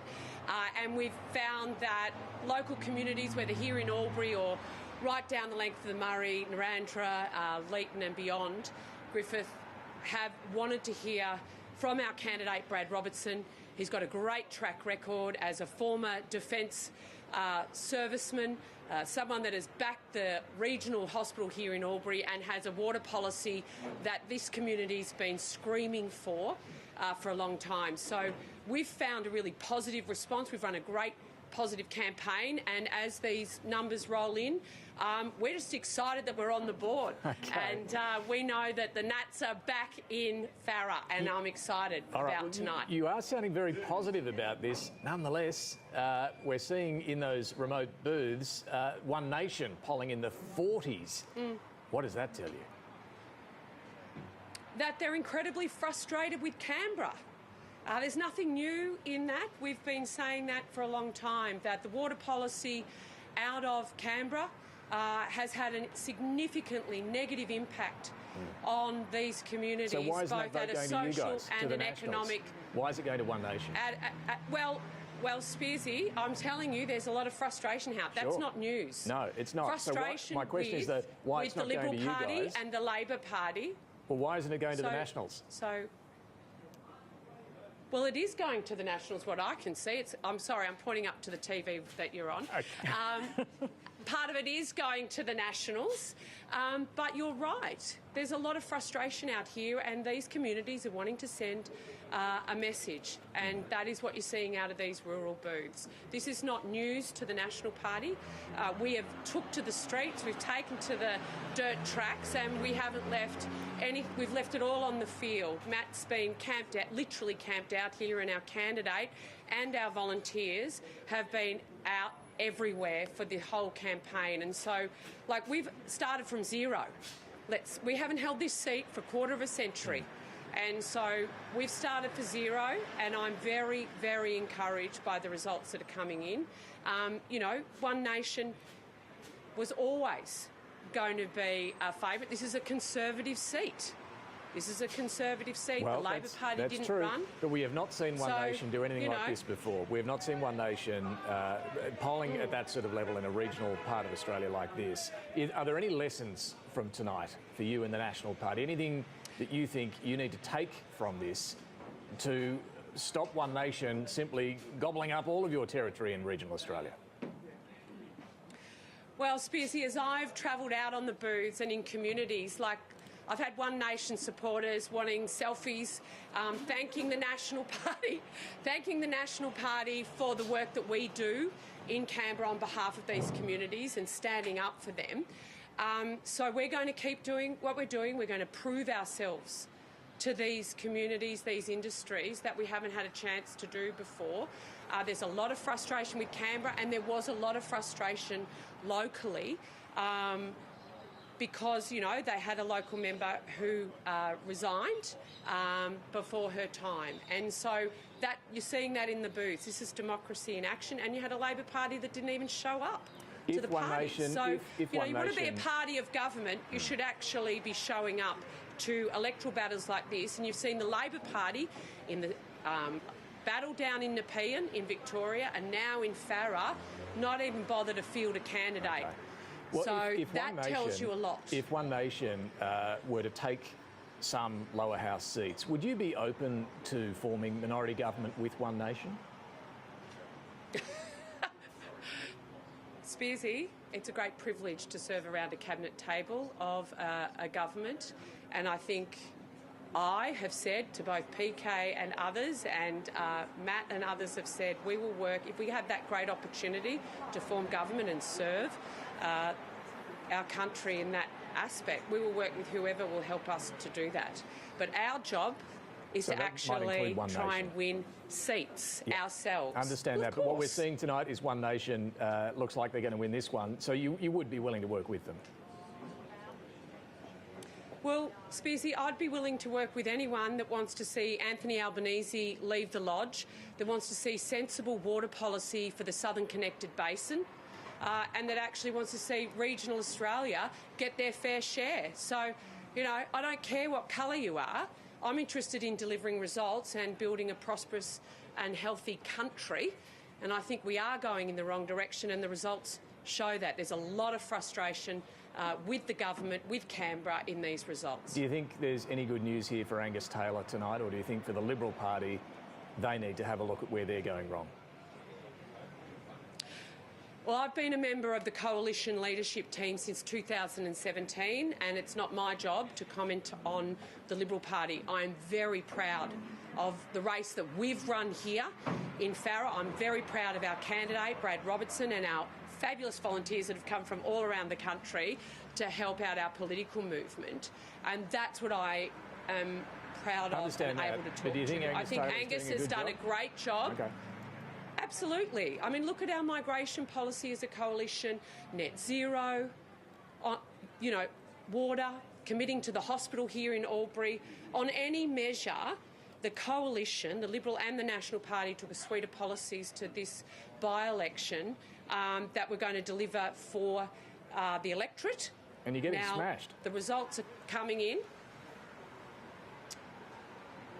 Well, Spearsy, we haven't run for a quarter of a century. We're starting from zero, so anything above zero for the Nats tonight is a good night out, and we will be back. All right, Bridget McKenzie, appreciate you joining us tonight. Thanks very much for that. See you guys. See you later. All right, let's go to Casey Briggs, who's got some more numbers for us. Yeah, we're getting more and more coming in. Let me show you the numbers and then say a few things about the state of the race at the moment. And I'll just say at the top, if I'm getting a bit repetitive, we don't normally focus on one seat on an election night, and we don't normally track every booth one by one like this on television. So these things take time to work out what's going on. But let me show you the first preference votes that we're seeing at the moment. We've got 22 booths now reporting. David Farley's on just under 46% of the vote. We're getting a little bit more in from some of the larger, nothing from the sort of centre of town, but the outlying areas of Griffith and Albury are starting to come in. David Farley, 45.9. Michelle Millthorpe, 22.4. I'll say a couple of things about those numbers in a second. The combined coalition on about 20%. Michelle Millthorpe is growing here into a position where it's looking more likely that, yes, she will be the second place person on primary vote. But, you know, we can't fully rule that out just yet. But it's looking more and more likely that, yes, the Liberal Party will not win this and the Nationals will not win this, and it's a race between these two. We just, you know, you need to see a bit more from Albury. Okay. A little bit more from Albury to really work out what's going on there. But let me just talk about trying to get a handle on Michelle Millthorpe's performance and how she's doing. And I've got to say, it's quite a patchy swing across different parts, different booths. Some are swinging to her, some are swinging against her, and it's a little bit tricky to work the pattern out. But, and nights like this test our prediction models when you've got seats that are sort of as diverse in terms of voting patterns as what we're seeing here. David Farley's 46. We're at the moment projecting that would come down a little bit, maybe a couple of points at this point. You know, maybe down to about 44 is the sort of number we're looking at the moment. But I will say, that projection has been falling over the last 15 minutes or so. So we're seeing these figures start to come together a little bit. Michelle Millthorpe is on 22 at the moment. We're projecting she'd be up more like 27. And so by the end of the count, when Albury comes in, when Griffith comes in, when the bigger cities come in. And so we're seeing this gap shrink. Now, Michelle Millthorpe needs that number to go higher and David Farley's number to go lower than that current projection to win, because your One Nation will still win if David Farley's on a number in the mid-40s. But what we're seeing is travel as some of those cities start to come in the direction that Michelle Millthorpe would need. What's just not clear at the moment is if it's enough, it's going to be fast enough, and there are enough votes out there for her to do that, if that makes sense. And to just demonstrate what I'm saying here with a couple of booths, I'll show you Griffith. We're getting a few more booths since the last time I looked. A couple on the outskirts where Michelle Millthorpe's getting 23. I'll show you the swing. Let's just focus on Michelle Millthorpe for the second. She's up. Millthorpe is up 10 points. One Nation on more than 40. Let's go down to the Hanwood booth where Millthorpe is on 25.6 and she's up another 10 points there on the primary vote. Have a look at Griffith East where Michelle Millthorpe has 31.6, so 5 points behind David Farley, and she's up 12.6 points, and Michelle Millthorpe leading on primaries in Griffith West, 4 points ahead of One Nation. And what have we got here? She's up 18 percentage points. Okay. So she is performing better in the larger parts of Farrer. Is that Labor's vote that she's picking up there, do you think? Potentially. Griffith is one of Labor's best voting areas in this seat. It was last year. Not a very high Labor vote by any means, but it was probably the best part. And I think we've got a booth in Albury with a preference count. I'll just show you. This is Springdale Heights. We saw it earlier. And Michelle Millthorpe, second on the primary vote. She's actually leading. She's won that booth on the two candidate preferred, but with a swing against her. So she's won it, but she won it last year, and this is a smaller win than last time. So what we're seeing at the moment is a picture that looks like Michelle Millthorpe gaining in some areas, certainly maybe gaining, her primary vote is certainly maybe going to go up. What's not clear is if it's going up enough to defeat this rising One Nation juggernaut in Farrer. Thank you. PK, that looks to me like that is the Labor vote that's boosting Michelle Millthorpe in those more urban parts of the electorate. But the Liberal vote that's collapsing is just transferring, isn't it, to One Nation? It's going straight to One Nation. That's quite clear, and it's collapsing in a pretty extraordinary way. So I do think that's a pretty significant story. I think Michelle Millthorpe, just in terms of the history here, she was straight out of the blocks running for this seat, had established herself from last year's campaign. So she really did start in a pretty strong position. But the One Nation, freight train, as I see it, has been pretty overwhelming for her. And I just think it's going to be pretty difficult for her to try and leapfrog them, realistically. I think so having too. Having said that, and I think, Casey's the expert, but unless we see those big booths, we really will be, kind of making a claim which is, I think, premature. But the big story tonight for me, if we can kind of zoom out, David, beyond area by area, is that the Liberals, I think, have been repudiated in this seat in a pretty extraordinary way. Last weekend we had the Nepean by-election in Victoria for the Victorian state, of course, jurisdiction, and we saw there that the Liberals got a bit of a, they got a swing against them of, I think, about 10%. What we're seeing here is a collapse, though, not just a message, but an actual abandonment of its base. Its base has, we talked about baseball bats with election campaigns and governments losing power. We've got the opposition being smashed by the electorate here in its heartland. It's not a small story, and I think that the Liberal Party vote that we're seeing is actually, the collapse we're seeing is much more extraordinary than even they were expecting. So they took a briefing today that they expected that they were clearly going to lose. They were very sure of that, but I don't think they were expecting that they would be polling this badly tonight. I want to go to Helen Haines, the independent member for Indi, who's joining us and has been helping Michelle Milthorpe throughout this campaign as well. Helen Haines, thank you for joining us this evening. Look, at the moment we're seeing about a 20-point gap between One Nation and Michelle Milthorpe. Now that will tighten, as Casey Briggs was explaining to us, once we see more of the Albury booths come in. But what do you think of what you're seeing so far? Oh, hello, David. Hello, PK. You can see I'm here at the Michelle Milthorpe camp. There's a lot of joyous people here, really celebrating the extraordinary campaign that Michelle Milthorpe has run. These are small booths, of course, that are coming in, but you're quite right. What we've seen is out there thus far, collapse in the coalition vote and very strong primary vote for One Nation, and Michelle Milthorpe coming in there in second place at this early stage. What do you put this down to? I mean, we sit here and we're talking about the national trend and the rise of One Nation. You've been there on the ground throughout this. What do you put this down to? Why is One Nation polling this well? Look, David and PK, what we're seeing out in Farrer is a sense from people in rural and regional Australia that they have been left behind, that business as usual is no longer going to be business as usual from their perspective. People in the regions have been represented by the Liberal Party with the former Leader of the Opposition, Susan Lee, for 25 years, and prior to that, Tim Fischer, and prior to that, the Liberal Party. They've seen it over a long period of time. They haven't been rewarded for their vote, and they're up for change. It's really clear, and that change is coming to them in the opportunity to vote for Michelle Milthorpe as a classic Voices For candidate, and now indeed with One Nation, who've entered the race in a very substantial way, obviously. Let me ask you this. The main point of criticism of Michelle Milthorpe from the Conservative side, from the coalition, was that she took donations from Climate 200. We really saw the Liberals, the Nationals and One Nation going after Michelle Milthorpe over that connection. Do you think that was a mistake in hindsight at all to take those donations, or how do you better explain those donations? Do you think it ended up being a vulnerability for her? Look, let's be clear here. The Liberal Party and the National Party have smoothed the runway for One Nation by preferencing One Nation. That's what that's about. Donations are important, irrespective of who is running for Parliament.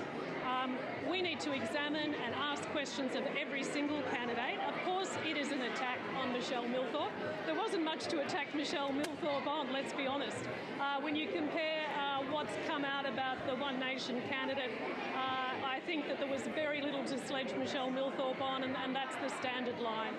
But as you would know from my 7 years in Parliament, I'm a very loud voice on transparency of political donations for every candidate, for every party. There's a lot of dark money in politics. There's no dark money coming to Michelle Milthorpe. She's been very transparent about her donations.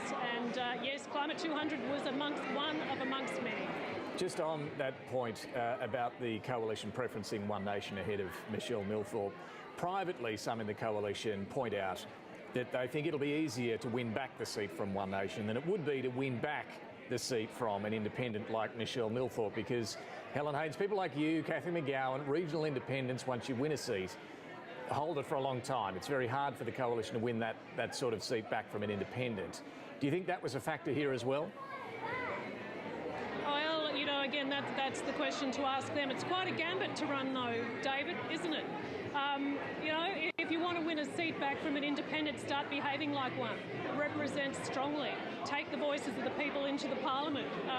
Don't just answer to the party boss. This is what people are tired of. This is why we're seeing in Farrer, the people of Farrer coming out saying, you know what, we don't want that style anymore. Again, what does this mean more broadly for the Liberal Party and for the National Party? Well, I'll tell you what, we're going to see Michelle Milthorpe, a community independent who came very close to defeating Susan Lee in just 1 year ago. Now will, I think, once the Albury booths come in, highly likely that her primary vote is going to be greater than the Liberal National Party vote combined. Of course, you know, Mr Farley may well prevail, but I mean, that's an extraordinary achievement. And I think what this says is watch out. There'll be regional independents in the Voices First Floor style, putting their hand up right across the nation on the back of this. Helen Haines, thank you for joining us tonight. Appreciate it.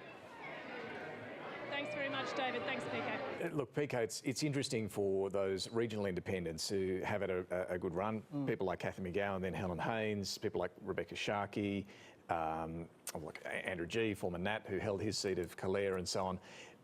But is the arrival of One Nation as this anti-major party vote going to damage their chances, do you think? In some of these regional and rural electorates, absolutely. I think that they are a massive disruptor. But I think the point that was just made there was a really powerful and compelling one, that you might actually see Milthorpe tonight outpoll the Liberal and the National Party. Even conceding there, it was another concession that clearly they are now preparing for One Nation to win this seat. But to just think about that, David, that those two parties of coalition government, you think about the Howard years, you think about the extraordinary success that this political movement has had over the last 100 years. Generations have voted for them in that seat. And a sort of, it's in the blood to vote Liberal National in seats like this. To have abandoned them in droves is an extraordinary repudiation of the Liberal National parties, and I think has to lead to some significant soul searching. Are you hearing that though tonight? I mean, yeah, I know we're still seeing the results come through, but no, I mean publicly. I'll come to what you're hearing privately. But the Liberals are very disturbed about what this is telling them about. They've lost their heartland in metropolitan Australia. We know that. To the Teals. To the Teals. And tonight it indicates that they are losing their regional heartland as well. Now, if you lose your metropolitan heartland and then your regional heartland, what's left? Who is the base for this party? And unless they're able to reconnect with those voters, then this becomes not just an aberration, but something that gets repeated. And that's the danger here. And some of the tactical politics they've played, where they have, you know, tried the tactics of, well, we won't get the independent in, we won't give them preferences, and One Nation is easier to defeat. I think that might be a bit cute. I think it's going to be very much a big debate in the Liberal National Party. Let's go back to Casey Briggs for some more numbers coming in. Yeah, a lot of maths we're doing at the moment around how well Milthorpe needs to be doing to kind of overcome the deficit she's got at the moment. A couple of very quick things I'll say here. The coalition, the combined coalition vote at the moment is sitting on, what's that, about 20.5% of the vote. I think it's looking pretty likely that neither coalition party is going to win this election because we're seeing the independent primary vote climb, and obviously One Nation's still sitting in the 40s there. So it's looking, you know, pretty likely that we're not going to see a coalition member elected at the end of this with a primary vote that low. David Farley is on 43. Last time we spoke, it was a bit higher. It's continuing to creep down. I think we're still projecting that to end up at a number more like 41.4. But last time I looked at the projection, it was about 43, and the time before that, it was about 45. So we're watching the One Nation vote slowly fall as the bigger areas come in. Michelle Milthorpe projecting to more like 28 at the moment. We'll see if that continues to climb. Now, if those are the numbers at the end, One Nation still wins because One Nation at the moment is getting more preferences, about 55% of preferences compared to Michelle Milthorpe. So it may all be a bit academic, but we're watching to see how close that gap becomes, and if preference flows in the bigger areas change anything at all. This is turning out to be, as we were talking about at the beginning, a very patchy result, and until the sort of projections settle down, you'd be a bit cautious about making any kind of declarations, while it does seem clear that One Nation is clearly in the better position at the moment. They are in the box seat, to be clear, but we still need to see those bigger booths in Albury come through. You'd want to see Michelle getting some pretty good numbers in the centre of Albury in those pre-poll voting centres for her to have any shot from 28. If it's 28 to 40 and she's not getting more than half preferences, well, actually, let's have a look at what the count is at the moment. You know, at the moment, the preference count we're getting is a swing toward One Nation, sorry, a swing away from Michelle Milthorpe, her down to 40 from more than 43 at the last election, and One Nation just under 60. Again, last time I looked at that, it was over 60, so it's sliding a little bit. But that's a big deficit, right? So she's got to do very, very well in Albury to overcome that deficit. Yes. All right, Casey, thank you. We'll come also, back. how much was that trick he did? I love that. How good was that? Finger. Sorry about my handwriting. Mr. Squiggle. It's one of the best things that's happened to me. Love it, Casey. Thank you. All right, we're going to go back to Joe O'Brien for a look at the rest of the day's news. Joe. Thanks, David, and we'll return to that Farah coverage shortly. To other news now, Australia's National Science Agency will receive a funding boost in next week's federal budget, but it won't stop the CSIRO from pushing ahead with hundreds of job cuts it announced last year. The Treasurer has also confirmed there'll be a multi-billion-dollar productivity package in an attempt to grow the economy and lift wages. On the seas and in the lab, preserving Australia's biodiversity and making discoveries. The CSIRO has been forced to cut research and jobs due to funding pressures, but now a financial boost, an extra $387 million over 4 years. Australian science is crucial for our health, for our welfare, for our future prosperity. This additional investment will allow us to become a more sustainable organisation. But the additional cash not enough to stop 350 job losses announced last year. Now that we've seen $387 million coming through, it's got to mean that there are no more job cuts to the CSIRO. The funding just a small part of next week's budget. We want to grow the Australian economy. We want to make wages higher. We want more investment, and that requires productivity growth. Businesses are set to save $10 billion through changes to government regulations. There will be tax relief for small businesses with the instant asset write-off made permanent, and licensing approvals for skilled migrants working in trade sectors will be expedited. If those skills are comparable to skills that would have been obtained in Australia and can be put to use for the benefit of the Australian economy, they should be as soon as possible. While productivity will be a focus for this year's budget, contentious tax reform will be the headline.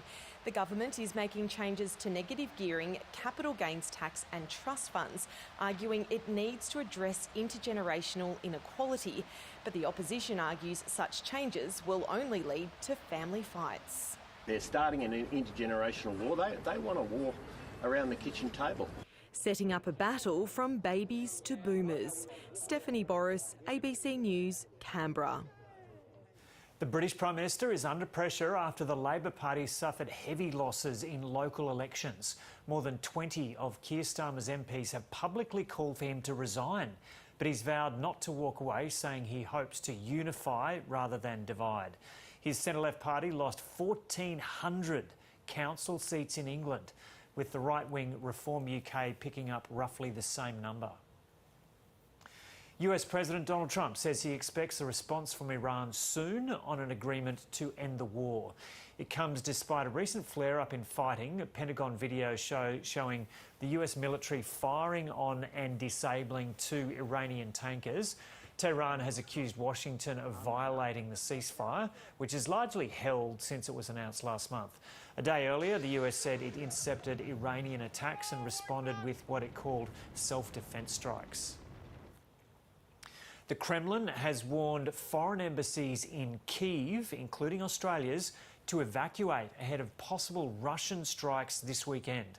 The warning comes after Russian President Vladimir Putin threatened massive attacks on Ukraine's capital if the Kyiv government doesn't stick to a 3-day ceasefire for Victory Day commemorations. It was a scaled-back victory parade in Moscow this year on Russia's most revered national holiday. President Putin wanted the three-day ceasefire so he could focus on the annual parade without the fear of Ukrainian drone attacks. And much of Russia's military hardware is otherwise deployed. Both the Russian and Ukrainian leaders have also agreed to a US-brokered swap of 1,000 prisoners each, on top of the three-day truce. We have a little period of time where they're not going to be killing people, and that's very good. Ukraine's president was on the front line to thank soldiers from the country's 20th Army Corps. Volodymyr Zelensky wants a more permanent ceasefire, while battle-weary residents doubt the three-day pause will hold. A ceasefire is unlikely. I don't really believe it. Over the past 2 months, the attacks have constantly intensified. It will stay the same. Living has become very dangerous because of shelling, and especially because of drones. And it was a Russian drone that Ukrainian authorities have blamed for a huge forest fire inside the Chernobyl reactor exclusion zone. Firefighters have been battling not just the flames, but the danger of Russian landmines that were planted by invading troops in 2022. Jenny Lavelle, ABC News. Australian officials are travelling to Tenerife to help 4 Australians on board that Hunter virus-hit cruise ship. Preparations are being made, with the vessel carrying more than 140 people set to arrive in a matter of hours. Concern and confusion in the Canary Islands as a ship, the site of a deadly outbreak, sails their way. We are asking that this cruise not be allowed to dock here. We have elderly people and workers. We want to know how to act, how to proceed. 3 people have died since the MV Hondoy set off from Argentina in April. The ship at the centre of a hantavirus cluster with 8 reported cases. The virus, typically linked to rodents, may have spread person to person on board. Fears of contagion saw it denied permission to dock at Cape Verde last week. As it travels onwards to Tenerife, authorities tried to reassure the public with a plan to anchor the ship offshore and shuttle passengers to a lesser-used industrial port. There is absolutely no chance of any contact with civilians. Everything will be isolated and cordoned off. The WHO maintains the virus is well known and the risk of transmission is low. As we said now multiple times, this is not COVID. But around the world, authorities are scrambling to contact trace. After 30 passengers from 12 countries disembarked the cruise at an earlier port before the outbreak became apparent. Australia is considering options to repatriate 4 citizens and 1 permanent resident.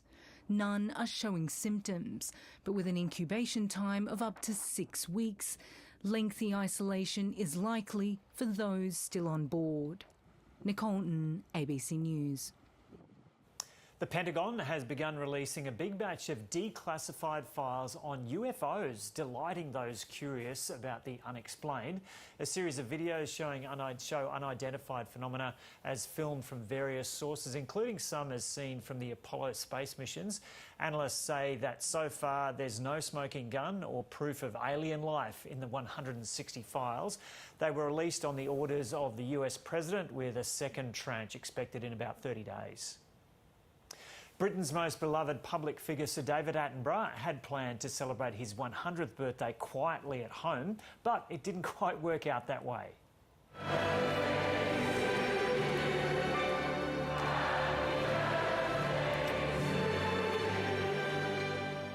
At London's Royal Albert Hall, a special birthday concert was held in honour of the broadcaster and conservationist. Sir David enjoyed tributes and music celebrating the centenary of an extraordinary life.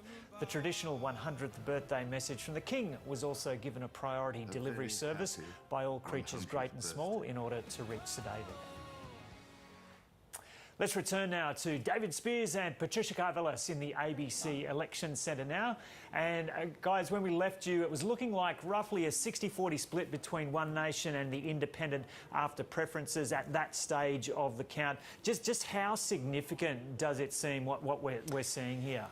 Joe, this is one of those seismic moments in politics. Of course, this isn't about who's in government. Labor's not even running in this by-election, but it is about what's been going on for quite some time on the Conservative side of politics. And this rupture moment we're seeing in this by-election count tonight in the regional seat of Farrer in New South Wales suggests what we've seen in the polls, PK, for some time, and that is One Nation eating the coalition's support base. We've seen a collapse in the Liberal vote in particular.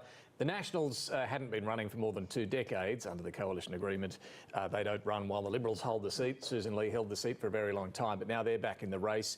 They're doing okay. They're glad they're getting some support, but that Liberal vote has collapsed, and it's One Nation, particularly right across the rural regional parts of the seat, that is surging. They are on track to win this tonight. They certainly are on track to win it, and you know I've had communications with people across the political divide. It is widely expected. People, you know, who watch these things very closely say it would be very hard now for One Nation not to take this seat, which of course, as you say, is a seismic moment for politics.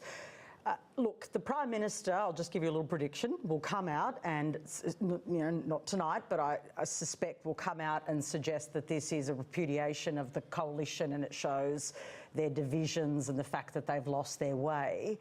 However, privately, Labor is looking at this as a warning shot for them as well. Now, some people may watch and think, hang on a minute, this is a Conservative seat, don't be silly.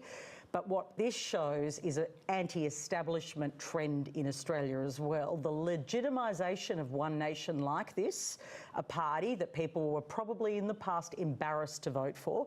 This is a New South Wales seat here. Let's just talk about where this is too. This is a significant shift in Australian electoral politics that embeds One Nation, I think, and legitimises them. And there will be, as we've been saying throughout the evening, a big debate about the role that the Conservative side of politics, the Liberals, the Nationals, have played in legitimising One Nation to get them here. I think you're absolutely right to say this is a warning sign for Labor. Yes, there are some parts that voted Labor in Albury and Griffith. For the main parties. Yeah, a warning sign for Labor. But for the coalition right now, this is far more than a warning sign. It's existential. This is the thing. They are seeing their vote just absolutely taken away by One Nation. Not calling it just yet, and I want to go to Casey Briggs now and explain why, because Michelle Milthorpe, we're still waiting to see how she's going to perform in the areas she performed very well in 12 months ago against Susan Lee. What are you still waiting to see, Casey, before calling this? I'll say at the start, very, very, very difficult for Michelle Milthorpe to win from here. She has a mountain to climb in what's left to come in. We have 48 of the 93 booths and about 20% of the vote has been counted. Before I come to the two leaders, let me just make a very quick point about the coalition. The opposition have lost a seat in Parliament tonight. The Nationals will not win this seat. The Liberals. Let's lock that in. We've sort of been really focused on the top two. Well, let's lock that one in. Raisa Bukowski is not going to be the next member for Farrer. However, I will say as larger areas and larger booths have been coming in, the order of those two have swapped. And so, as we sort of expected, the Liberal candidate, Raisa Bukowski, will come in third over the Nationals. Which also means one less woman for the Liberal Party as well, who already had diabolically low numbers of women in the Parliament. Indeed. 20% with the coalition. At the moment, 26% with Michelle Milthorpe and 41.9% with One Nation. Let me just say what the mountain that Michelle Milthorpe would have to climb and why we think it's very difficult. That number has been ticking up as bigger booths and urban centres come in. That number has been ticking down.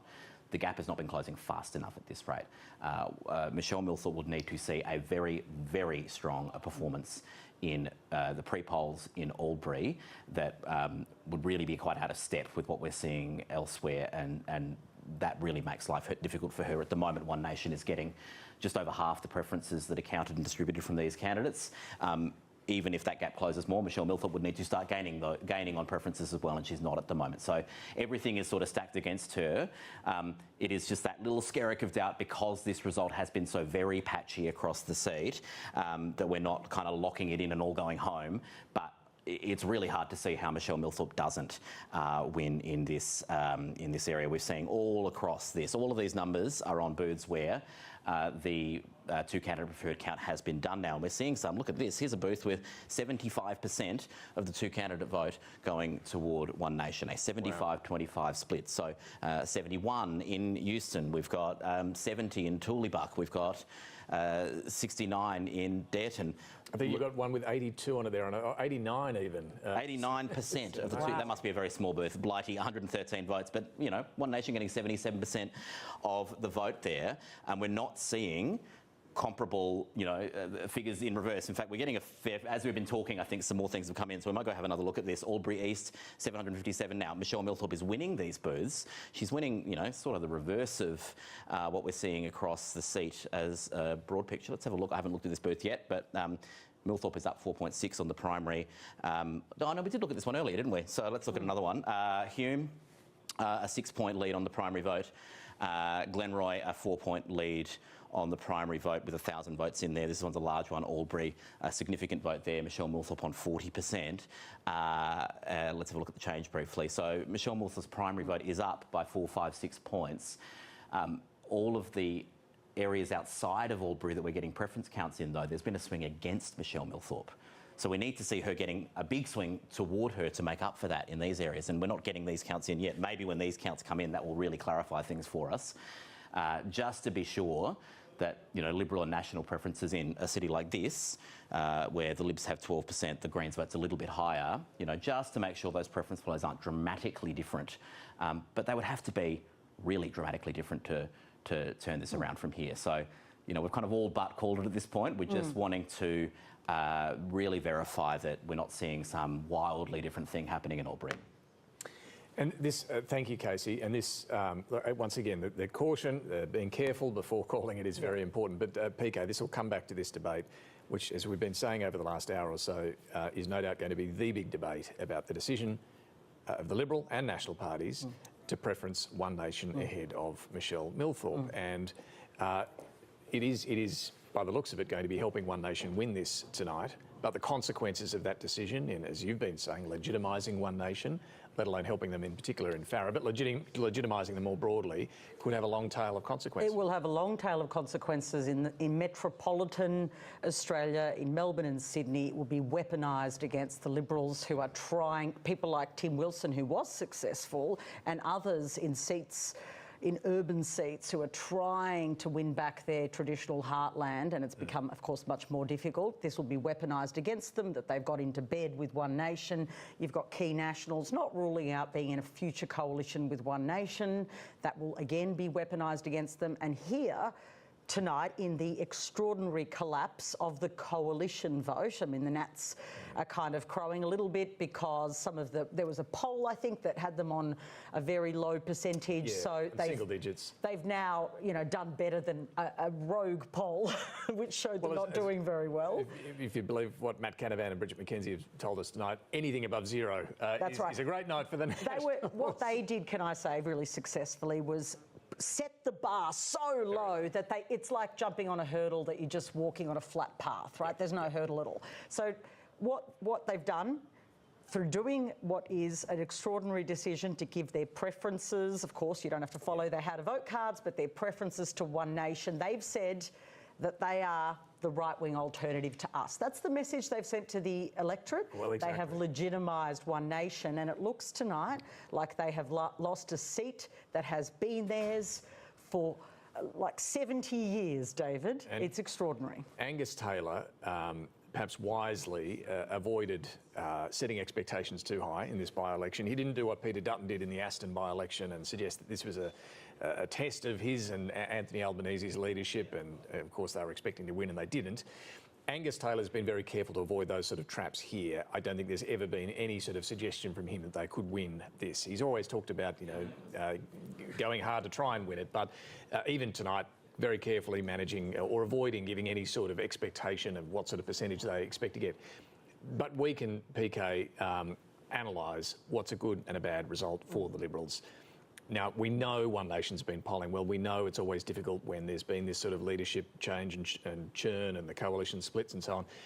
But for the Liberals to end up not just below 20, but at the moment they're struggling to sit above 10%, this is a very bad night for the Liberals. This is the worst result I've seen in my long years, and as have you. We've covered federal politics. Have you seen anything like this for the Liberal Party? No, it's genuinely extraordinary. And can I say, which I think is key, a worse result than the Liberals had in the urban seats where they've been defeated by Teals.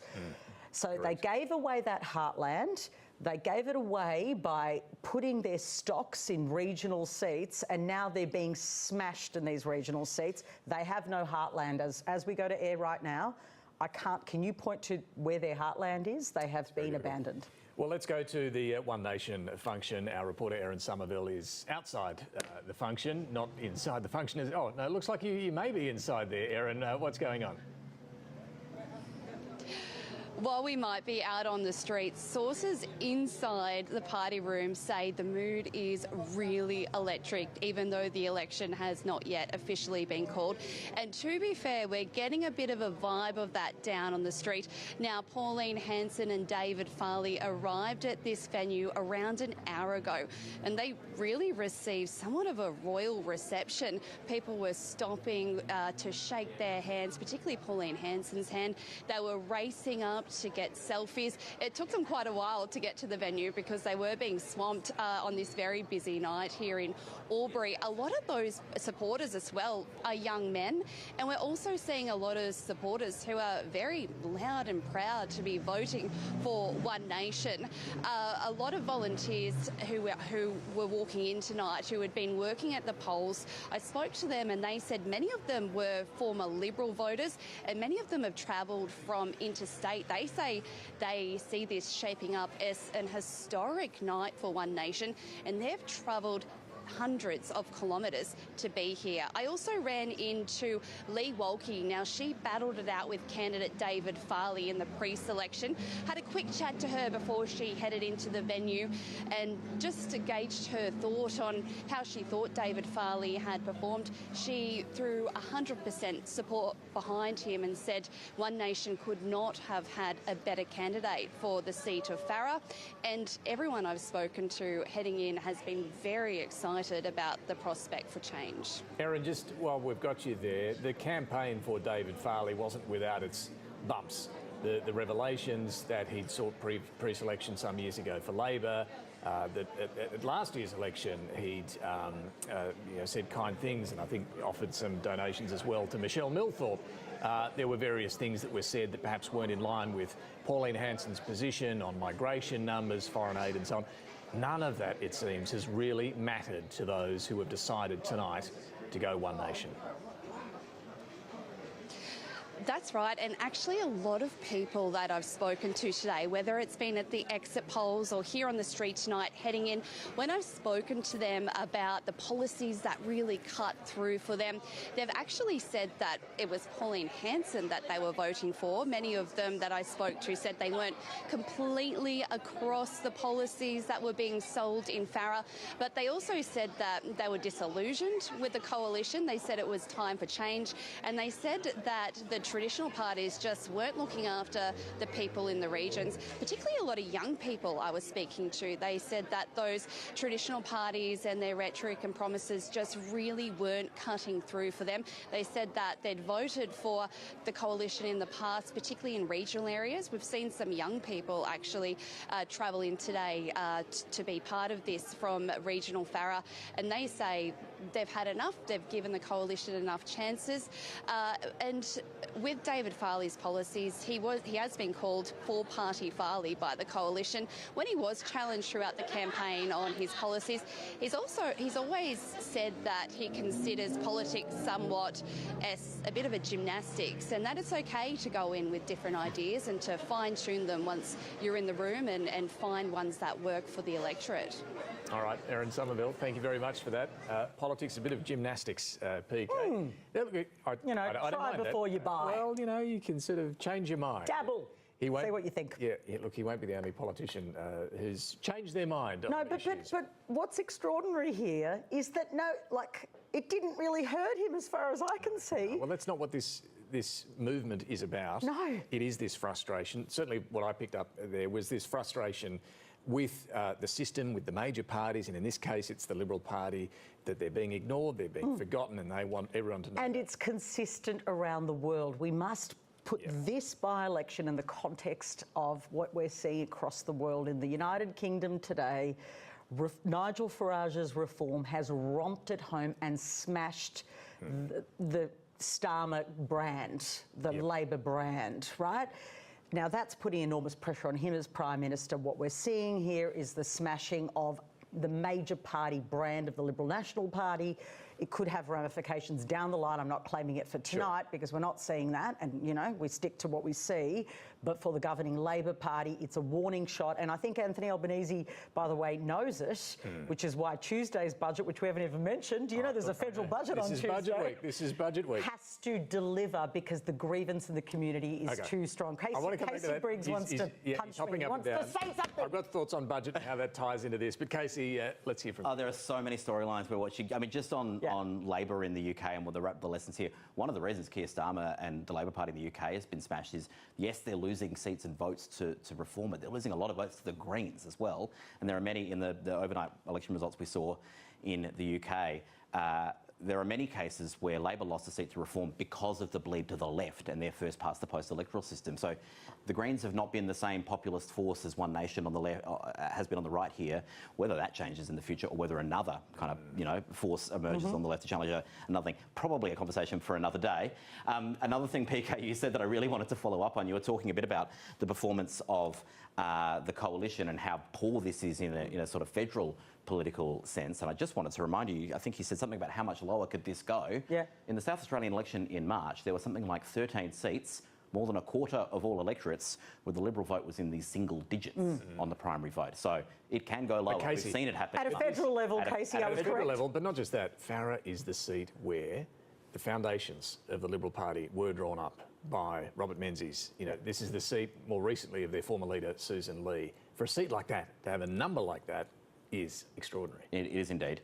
And yet, somehow, it's the sideshow of the evening. So many stories we're unpacking here, but this number here, 42.2%, which is now really starting to settle down.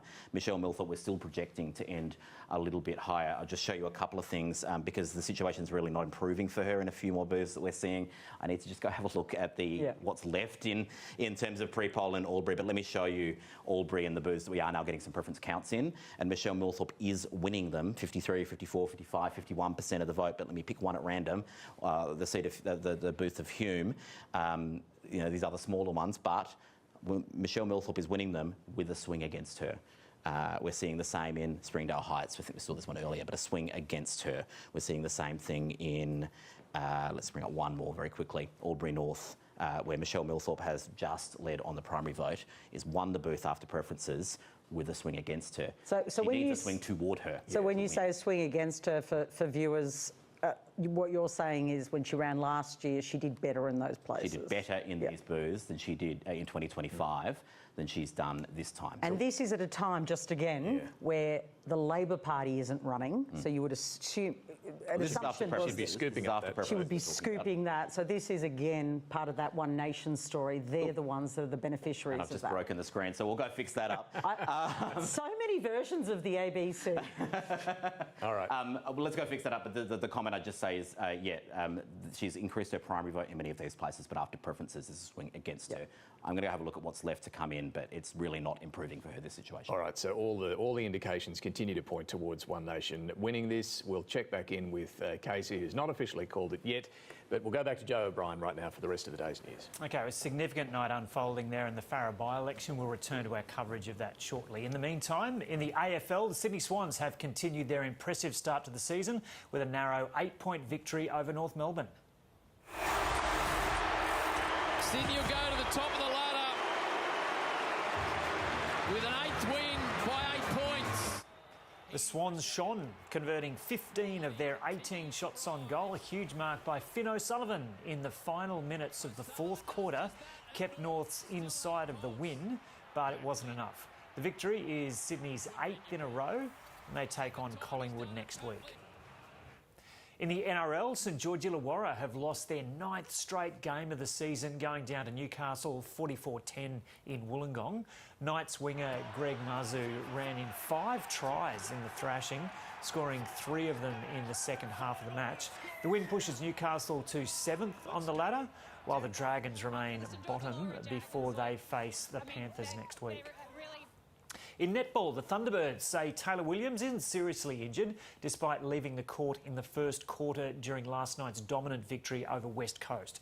The third-placed Fever were expected to push Adelaide in the record-equalling 254th league game for shooter Romelda Aiken-George, but the Thunderbirds blew the match open in the second and third quarters, with goalkeeper Shamira Sterling-Humphrey starring in her 100th game, helping to set up plenty of possession for Elmarie Vandenberg, who shot at 93%. The 20-goal win cements the T-Birds in the top 2 of the competition with the Melbourne Vixens. A crash in the final 650 metres of the opening stage of the Giro d'Italia has seen Frenchman Paul Meunier claim his first Grand Tour victory. 20 riders collided in the pile-up as the road narrowed with the finish line almost in sight. Robert Stannard was the best placed of the Australians after the first stage with a 14th placed finish.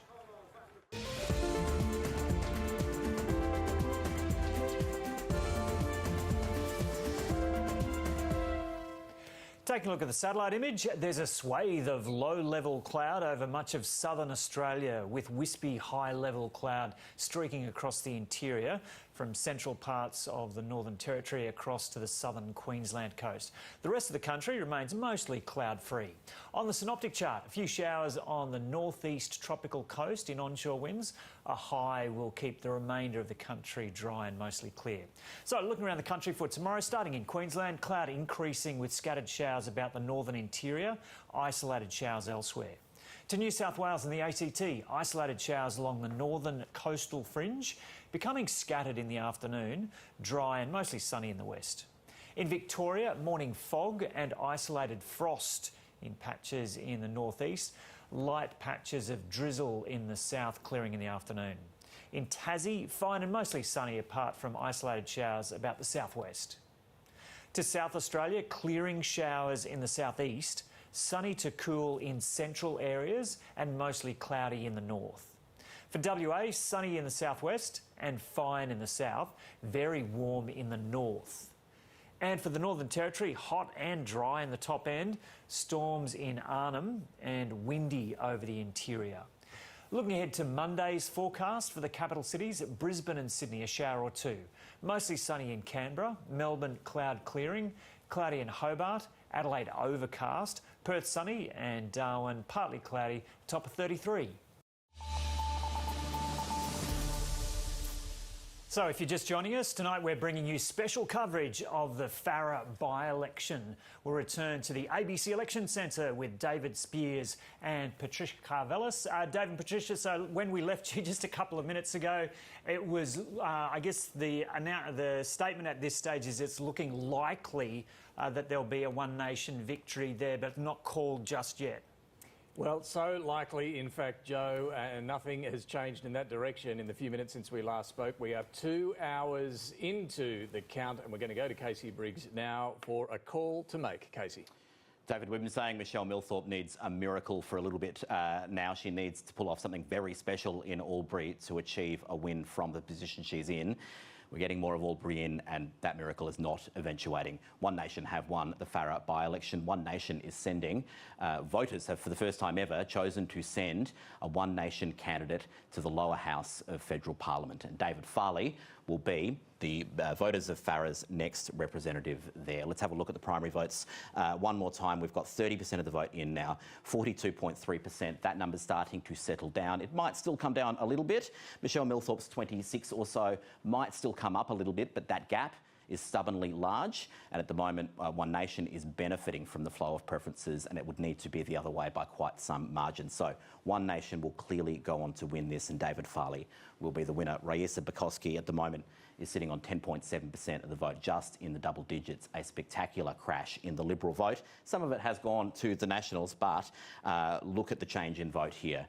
The Liberal vote has crashed more than 30 points. One Nation is up 34 from a very low base in the last federal election. The Nats, which did not contest this because Susan Lee was the incumbent, is up nearly 10 points.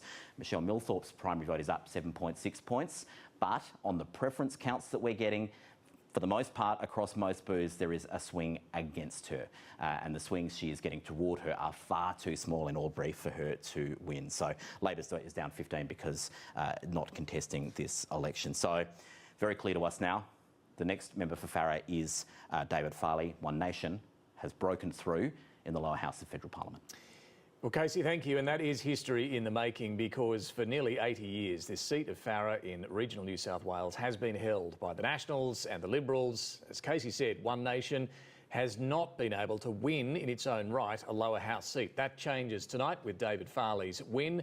Pauline Hanson's party now has 2 seats in the lower house, Barnaby Joyce having defected from the Nationals in the seat of New England, and David Farley now joining him, winning the seat of Farrer in New South Wales. For the Liberals, well, to be sitting, PK, on that sort of vote of struggling to get into double digits there, that is such a concern. They will take some solace, I suppose, from the fact that this is a by-election. By-elections are different. You do get a bigger protest vote than you do at a general election, deciding on who's going to be in government. But right now, what we've seen in the polls for months since the start of the year is what we're seeing there in Farrer. In fact, something more than that, a 40% primary vote. Casey says that might come down a little bit. It's just over 40 at the moment. But that is well above what we've been seeing in the polls. This is going to lead, you would think, to another round of deep soul searching for the Liberals. The recriminations inside the Liberal Party are already beginning, I can tell you, because I've seen them in my own phone. Yep. And if I'm seeing them in my phone, I imagine they're being shared amongst MPs who are pretty concerned. Couple of points I want to make, and we're going to speak to Sarah Temevska in a moment, who's at the Liberal Party headquarters, to see what the mood is there. I imagine it's not jubilant because they have just been smashed in their heartland. But this is a very significant moment for Pauline Hanson, who has spent her political years, 30 years in the political limelight on and off, trying to achieve this result. So I think this is actually an extraordinary moment for her. It's a party she's built. Well, it's not that long ago that the idea of One Nation winning a lower house seat was unthinkable. And here we are. Well, everything has changed, and we must see it within the global context. We must see it within, I think, the politics of grievance, the politics of rejecting brands that have been known, and the disruption of our institutions. That's the biggest story. And the other part of the story is, I think, we need to reflect on Farrer itself. Now, Farrer was held by Susan Lee for almost 25 years. You'll recall that Susan Lee, when she became Liberal leader, said she wanted to take the Liberal Party to the sensible centre. She has now vacated a seat that's gone to One Nation. That's extraordinary. So we had what was a moderate woman leader of the Liberal Party who wanted to move and pull her party to the centre, and she has vacated a seat that's now gone to what you'd have to say is the kind of hard right of Australian politics. Well, it's extraordinary. Yeah, as we've been saying, there'll be this debate about the decision to preference One Nation over Michelle Millthorpe, but there'll be a broader debate about whether they should be tacking back to the sensible centre, they should be tacking further to the right to try and win back what they're losing to One Nation. Pauline Hanson and One Nation, this changes the situation for them as well. They'll have a lot of momentum, a lot of confidence, but there'll also be more added scrutiny on their candidate selections, their personnel as well, and their policy positions. What are their solutions to the frustrations they're feeding on? I want to go to Sarah Temevska now, who's at the Liberal Party function there in Albury. Sarah, I can't imagine it's a very jubilant vibe there where you are. Casey's called it here. How has that gone down in the room? Yeah, look, it's pretty subdued here, Spearsy. The atmosphere is more of a wake than a celebration. There are no TV screens in this room. People are getting the results up on their mobile phones and looking pretty forlorn as they look down at those screens. So we are expecting that the Liberal leader, Angus Taylor, and the local candidate, Raisa Bukovski, will arrive within the next hour to give a speech to the party faithful here. There will be serious questions, obviously, for Angus Taylor. For Asa Bukowski, this was always going to be a difficult contest. She inherited a seat from an ousted leader, ousted by Angus Taylor. Susan Lee didn't stick around. There was no candidate endorsement or handover. So from that perspective, she was fighting a bit of an uphill battle. And there is also that sense of voter frustration that we've been hearing from people at polling booths and on the hustings. The electorate felt that change was needed after 25 years of a Liberal and before that, decades of coalition rule in this seat. So for Angus Taylor, the question will be, was it wise to depose Susan Lee, the Liberal Party's first female leader, who, as you point out, said she wanted to take the party back to the sensible centre? We have seen Angus Taylor pursue more right-wing policies, in particular on immigration. This is a seat with a high reliance on skilled migrant labour, so it'll be interesting to see what bearing that had.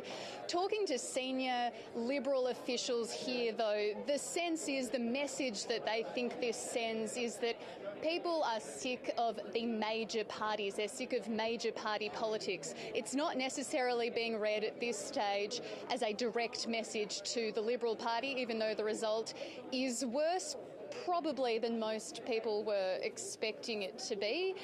So, look, we await to hear what words of comfort come from the Liberal leader in about an hour's time. That, I can't imagine, Sarah, is going to be an easy speech for Angus Taylor to give. Thank you. No doubt we'll hear from Angus Taylor, as we've heard earlier tonight from Jane Hume, that there wasn't enough time here, but they had the leadership for about 3 months, nearly 3 months to today. So, look, they can't avoid responsibility altogether. Let's go back to Casey Briggs for a look at, what looks like a sea of orange across Farah on your map. Yeah, let's just go back to 2025, actually, while we're looking at this. This was what the map looked like. Very blue, just over a year ago, with this sort of stronghold for Michelle Millthorpe. Now she's won Albury again by the looks of it, but by a smaller margin than she did in 2025, and that is quite the dramatic transformation. While we've been working out, we've been focused a lot on the primaries through this evening to try and just work out, as we've been talking about that mountain for Michelle Millthorpe and whether she could see some, heroically good pattern for her in Albury. What we haven't talked a whole lot about just yet is the fact that this was a safe coalition seat for a very long time, and now not only have One Nation won it, but it's a safe One Nation seat. At the moment, on the two candidate preferred estimate, we've got 59% to 41. So we were waiting to see if Albury, with all of those votes, would look different, and that, if it did, it could have potentially shrunk that margin significantly. But it hasn't. It's behaved, broadly similarly. A 59.2 CP, a 9% margin at the moment, is what One Nation is tracking toward holding this on. Now, that will change a little bit, but, this is not a marginal seat. This is a safe One Nation. So it's not close? It's not a close result, no. We needed to wait a long time to know that it wasn't close, but it's not a close result. No. All right, Casey, thank you. I want to go back to the One Nation function there in Albury. We're standing by to hear from Barnaby Joyce there, but let's go back to Erin Somerville, who's been with us from outside the One Nation function. And you were telling us a little earlier, Erin, that it was a mood of celebration inside, and by the sounds of it, Pauline Hanson, Barnaby Joyce, David Farley, all in there, and the crowd. OK, let's go to, I think, Barnaby Joyce right now. Erin.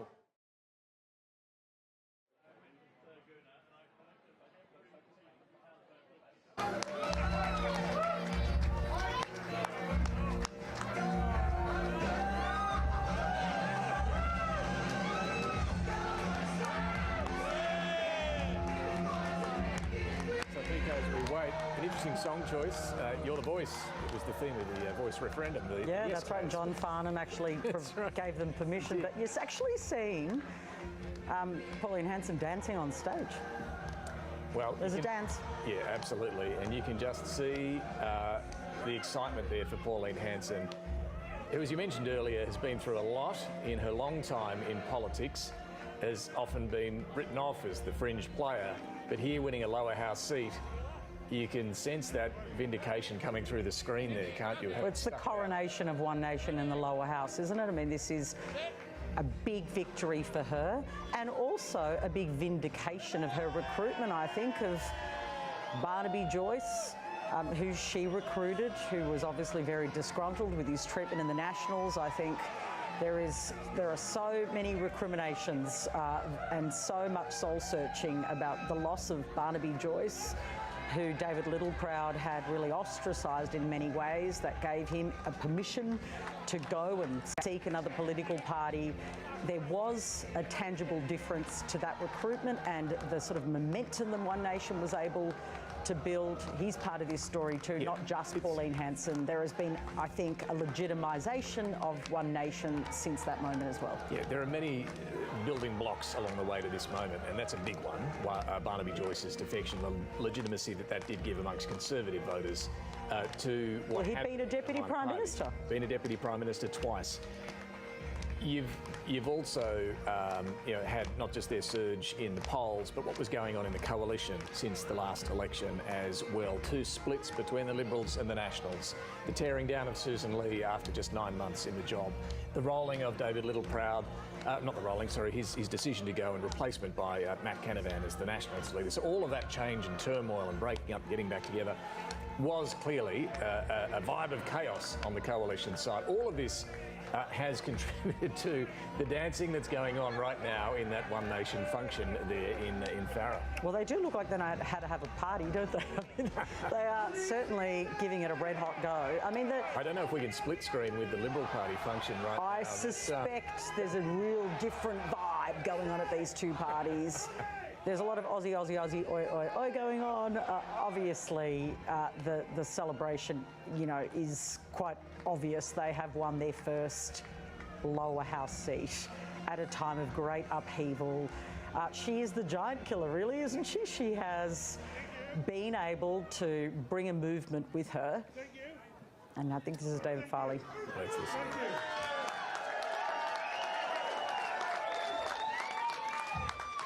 This evening, first of all, how humbling this is. It's seriously humbling. We've spent 13,000 kilometres across Farrer, across the 126,000. We listened, you listened, you agreed, and you spoke tonight. So thank you, Farrer. What are we doing tonight?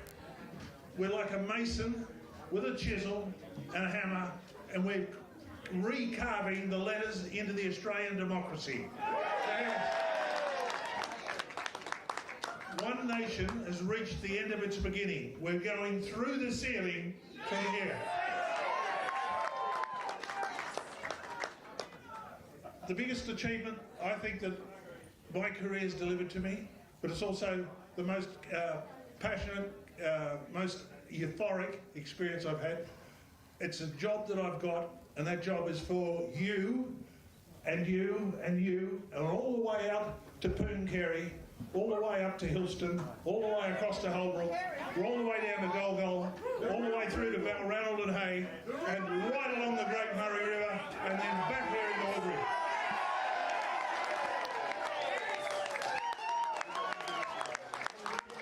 Okay. I've got 3 great ladies here tonight with me. One of the greatest, the second greatest, and my daughter, Emma.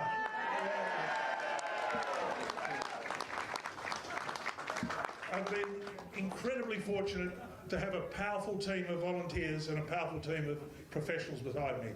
But besides having the senators, not the senator, the member here, but the senators with me, a great team of people all the way from HQ in Brisbane who knew what they were doing.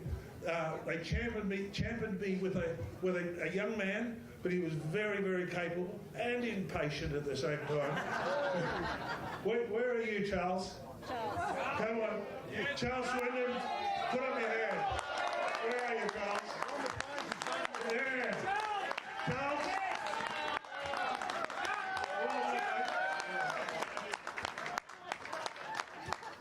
I'm on one end of the age spectrum and he's the other, but there is the future of One Nation and the future of Australia. Very capable.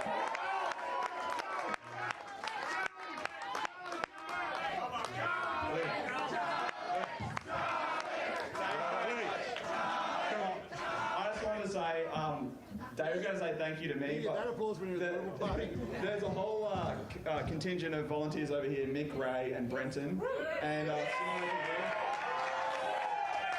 who you've all met at some point, I'm sure.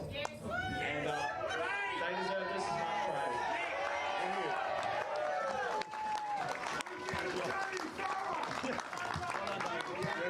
Thank you. Thank you. Brendan, talk about a bit of tall timber. this guy and I have been together now for nearly 2 months, side by side, arguing as we travel along. I'm going to wake up on a Monday morning and go, where's Brendan? What a great Australian, what a great mate to have, but what a professional at the same time. We have the successes in the whole team.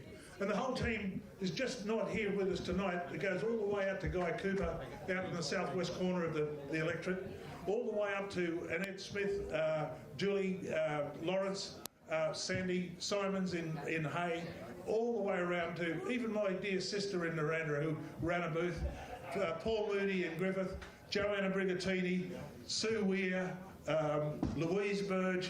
The names go on, and I saw, where is the bearded man? Anthony. Where's Anthony? Yes, up here. Yeah. We've got the old wool plaster. Yeah. But there's many names, and the success doesn't come to the individual, it comes to the team. And it takes team captains, but it takes a team to deliver it here. So thank you to the Farah team. Thank you.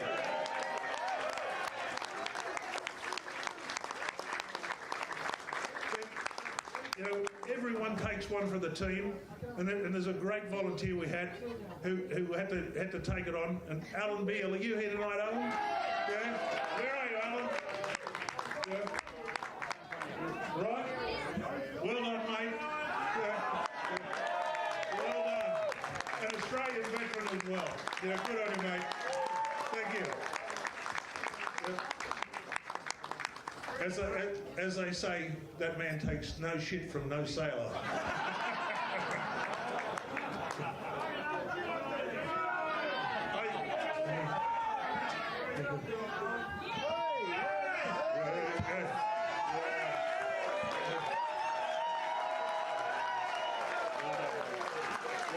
James Patterson, can I introduce you to Australia? Can I say something? Yeah. To all the volunteers, let's use this step. Build a network, and when we go to the next electorate, we all work together and we get this nation back.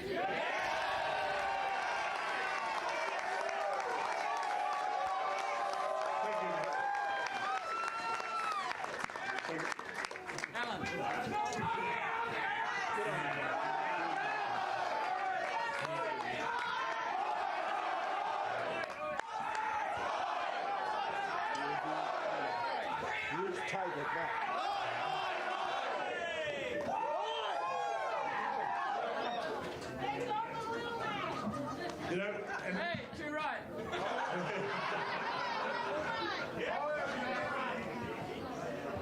Besides the energy, the commitment, the compassion from the volunteers, there's others out there, and we're quite proud to say that we've taken a campaign. They cost a lot of money to run. They're not cheap. But the good thing about our campaign, when you look at where the money came from, the majority came out of Farah itself. And, you know, there's no... done. That's exactly right. We got it done. So a great thank you to all the people who have donated, all the people that have committed themselves to Farah, and more important, we're committing ourselves to you now. I look across. It's been a competition, and I've got to speak about the competition that's out there. They, you know, they fought well. I'll say thank you. They fought well. Did they fight clean? Well, that's up to you to determine that. Say that again. Right. But there was one gentleman in particular. I really enjoyed his company. He was a real Aussie, and that was Gary Pappen. And so, Gary, well played, well fought, and mate, we'll see you back on the hustings again, I'm sure. So what is our job now? Yeah, that's exactly right, and that's what we intend to do. We're going to focus on a couple of really big things that we can do immediately. We want to get the cost of living down. And our first target, we're going to start there, is on this damn net zero program.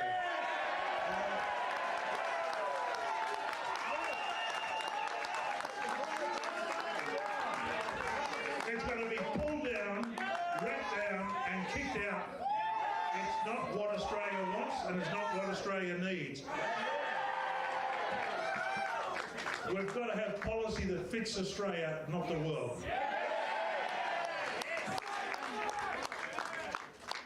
We've got to go back and address our water. The water needs to be ours. It's got a purpose, and that purpose is to grow food and create jobs, create manufacturing, and put resilience back into our regional communities. So water's on our agenda.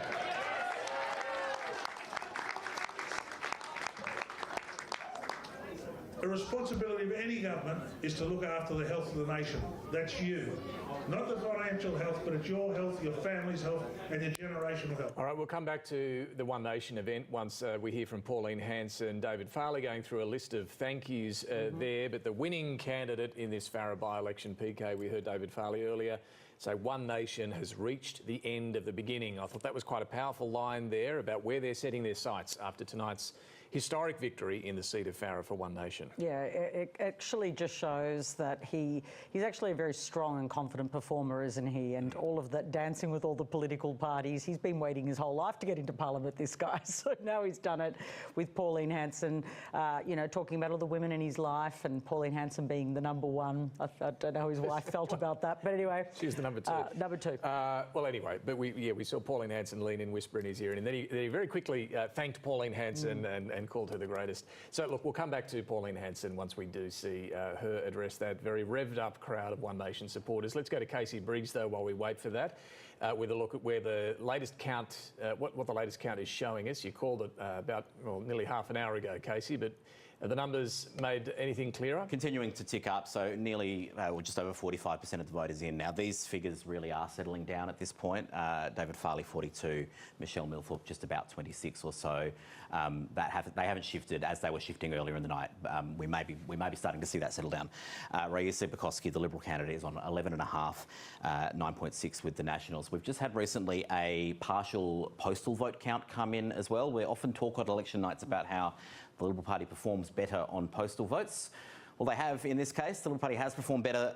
They've got 16% on the postal vote primary vote. So still not a great performance, but you know, you take the win. They still haven't cracked 20 though, have they? They've yet to crack 20. We haven't done a proper look at every booth yet, but yeah, this is a catastrophic performance for the Liberal Party and the National Party. The combined coalition vote is 20% in a seat like Farrer, and we were talking, you know, just on that.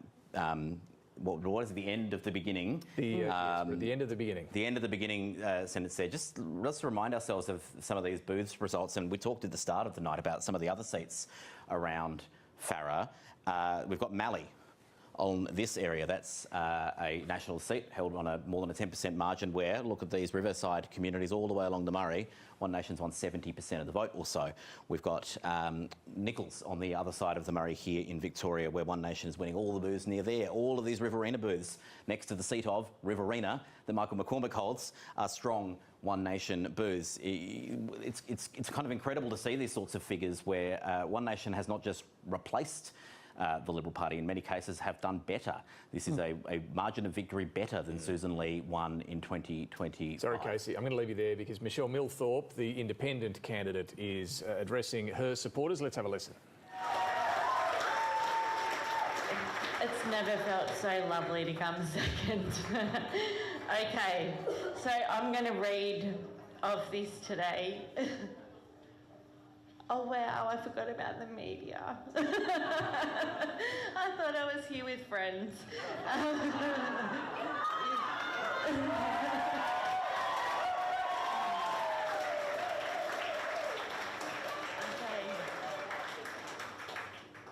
Okay, I'm going to read my speech because I don't want to miss it.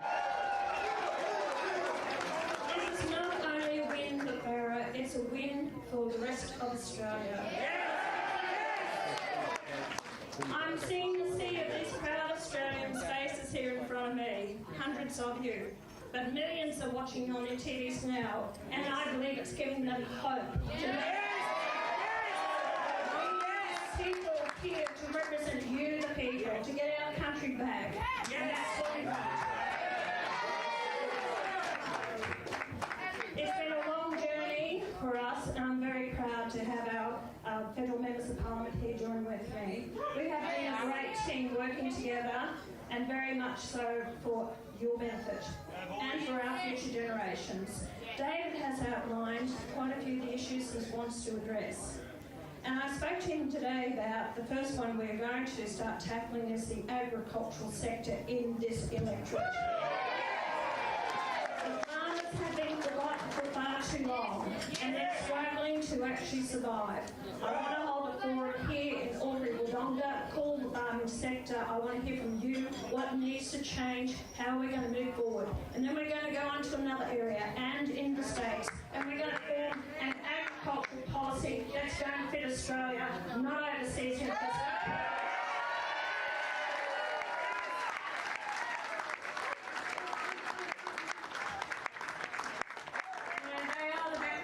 Country and the mining industry, and I will be releasing my gas policy after this week coming, and we have consulted with the gas industry.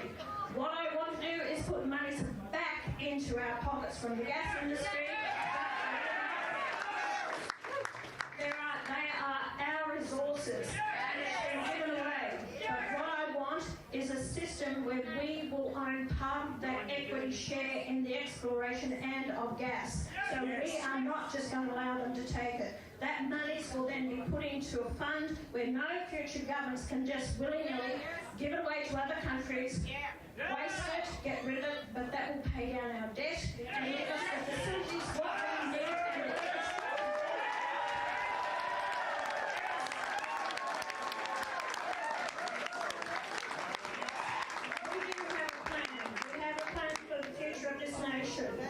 and we want people that want to be Australians. I don't want immigration by no means, but I want people that come here to this country. I don't want Sharia law on our borders. I want true people that want to come on board, to be Australians and to join us in this journey of making our country the greatest country in the world again.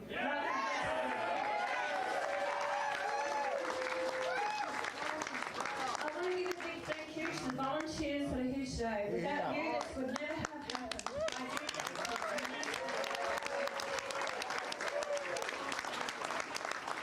My deepest congratulations to David for winning his seat. It's okay to have the banner of One Nation, but it also comes down to the candidate. And I think he's done a fantastic job. And the respect that has been you, the people in this electorate, is astounding. I've heard your comments about him.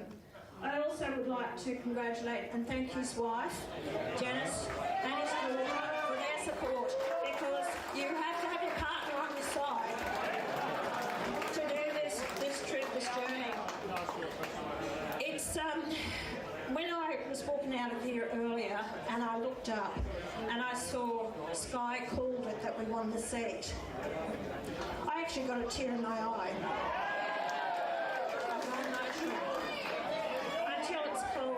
You have no idea that I've been sort of on eggshells. Everyone says, you know, we look like we're going to win it, but until it's called, you really don't understand the journey that I've been on. I'm so fortunate to have so many great colleagues working with me. Malcolm Roberts has been with me for 10 years.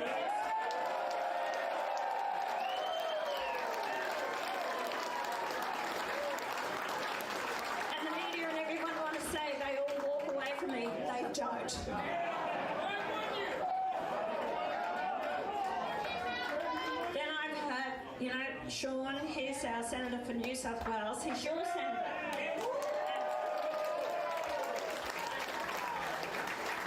Sean's been with me for nearly 10 years, so another one who stuck by me. I can be a tough boss, I will tell you. I don't put up with any SHIT.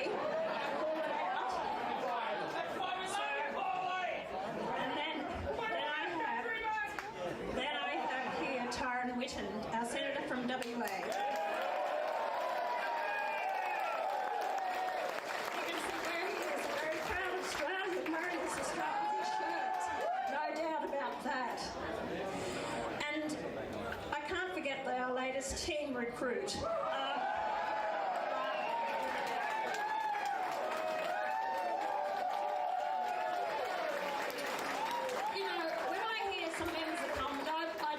To actually say who they are, when they say, or when they walk away and they don't stick with One Nation, well, God, hell, you lost one of your own that was Deputy Prime Minister of the country.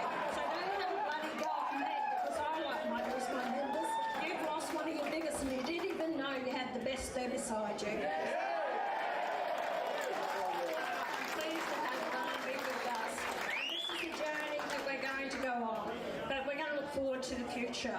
And the people out there who may be watching this, we're coming after those other seats. If they have no you are not going to be the forgotten people anymore. We are proud Australians. We want our country back. And that's what One Nation is about. That's why I named the party One Nation.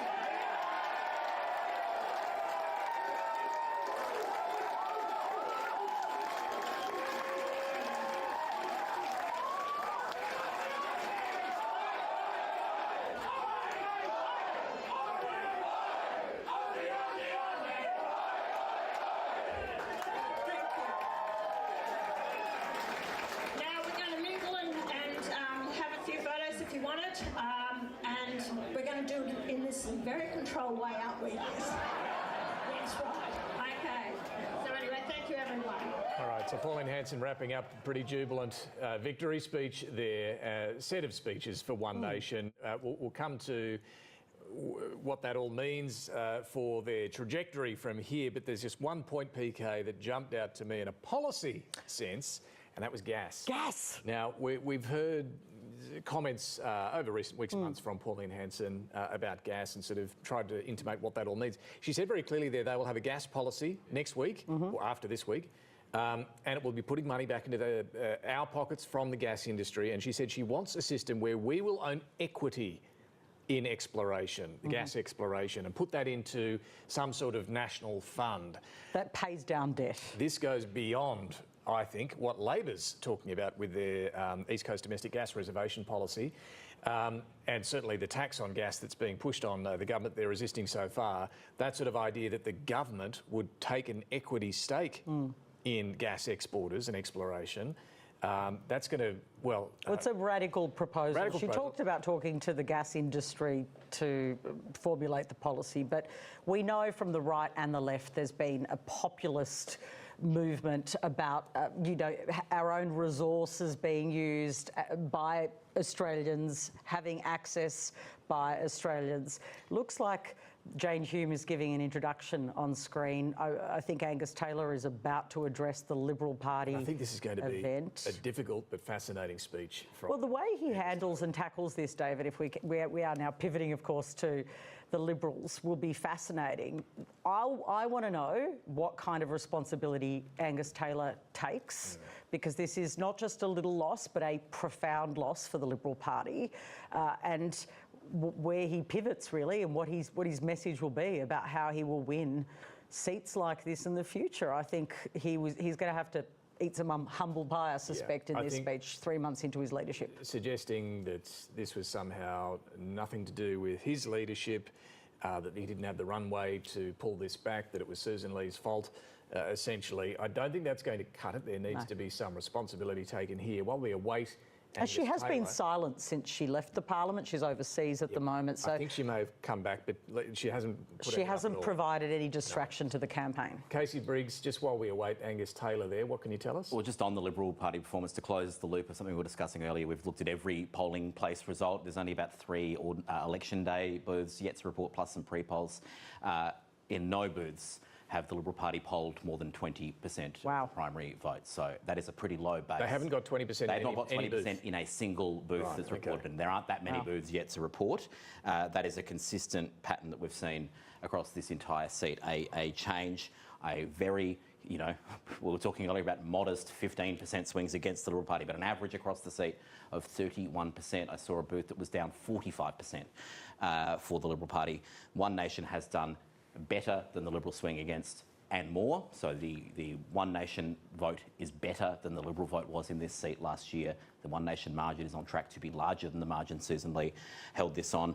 Libs are down 31, as I say. Some of that has gone to the Nats, contesting this seat for the first time since 2001. Now that they're allowed to under the coalition agreement. Michelle Millthorpe's primary vote is up, partly because Labor's vote is down, but on preferences, there's a swing against her. Not a massive swing against her. 2 or 3 points is sort of what it's looking at the moment. Let's actually just bring that swing up one more time.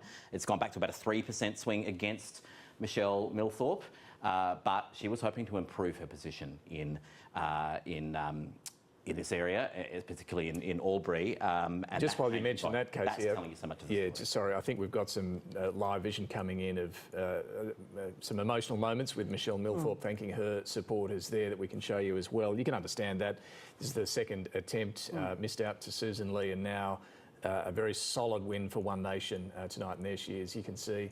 Having addressed the crowd, we'll bring you some of those comments a little later as well that she made. But for Michelle Millthorpe, there'll be disappointment there. Michelle Millthorpe was the primary non-incumbent challenger in this seat last time. She soaked up a lot of the vote of people that were disaffected with the Liberal Party in 2025. In 2026, there's another alternative, and One Nation has shown that it's been able to soak up more of that disaffection. We've got Angus Taylor walking up to address the Liberal function there now, so let's have a listen in to what the opposition leader has to say about tonight's, well, catastrophic result for the party.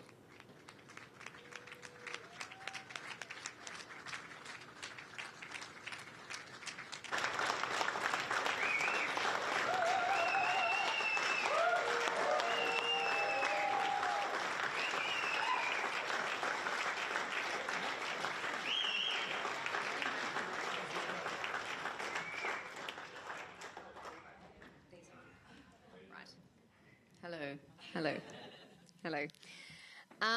So thank you all for being here tonight. Obviously, this by-election result didn't go the way that we all had hoped, but I'm still so incredibly grateful for the experience. It really has been the best experience of my life, and I wouldn't change a thing. I have called David to congratulate him. It did go to voicemail because he was on the TV when I did that. And obviously, you know, I've never wavered in my position that Farah deserves the best possible representation, and I think for the next 2 years it's going to be his responsibility, and I really do wish him all the best. I wanted to say a big thank you to all of the other candidates who did put themselves forward. We all copped quite a kicking, I think is fair to say. All of their volunteers as well, the Electoral Commission, and obviously the Democracy Sausage Cooks, because, you know, they're absolutely essential in every election. Our democracy is such a wonderful thing, and even when the results don't go the way that you want them to, you know, it's difficult, but we do value democracy, and this is what it's all about. We do also need to respect the verdict and the result of the vote. And today, the voters of Farah did decide to send the major parties a message. And with the coalition, obviously, in recent times, we likely haven't been good enough as an alternative. Over the last 8 weeks, I have listened to thousands of voters. I think that there is still a lot of goodwill for the Liberal Party in the regions, in Albury, across the country. But possibly people just wanted to try something different this time. And it's also really important that the Labor Party didn't even turn up to the party. We did, and we're going to continue to turn up. Angus has been very clear that he's committed to working very hard to rebuild the trust, not only across Farah but across the country. And his focus on restoring this country's standard of living and protecting our way of life is so incredibly important, particularly in the circumstances that we do find ourselves in. Obviously, I'm very sorry that I'm not part of the parliamentary team to help do that, at least for now. Thank you, Lee. Thank you, Dave.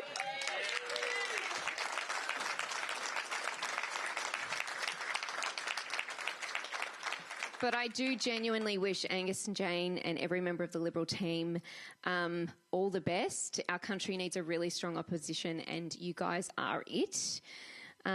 We also need a better government, so we really need to rally when it comes to the next federal election. I've been saying 2028. I don't even know if we'll get that far.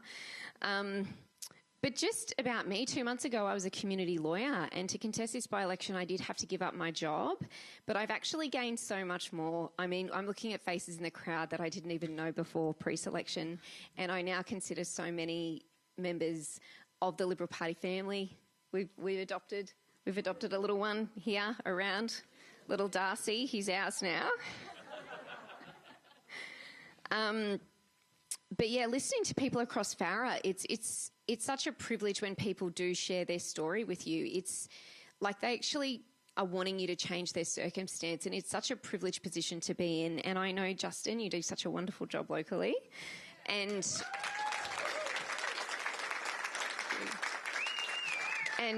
obviously, hopefully, Steve, come November, 28th of November, Steve Martin in the room.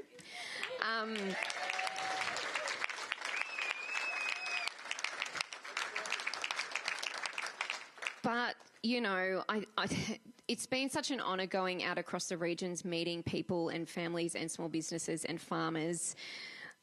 People are working hard and they are getting less and less ahead, if that can be even possible.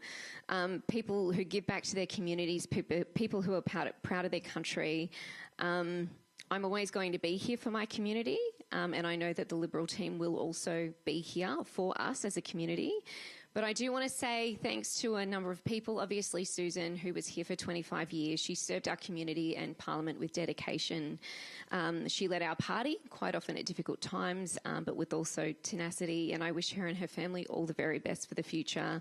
I want to thank Angus and Jane and every member of the Parliament who did come.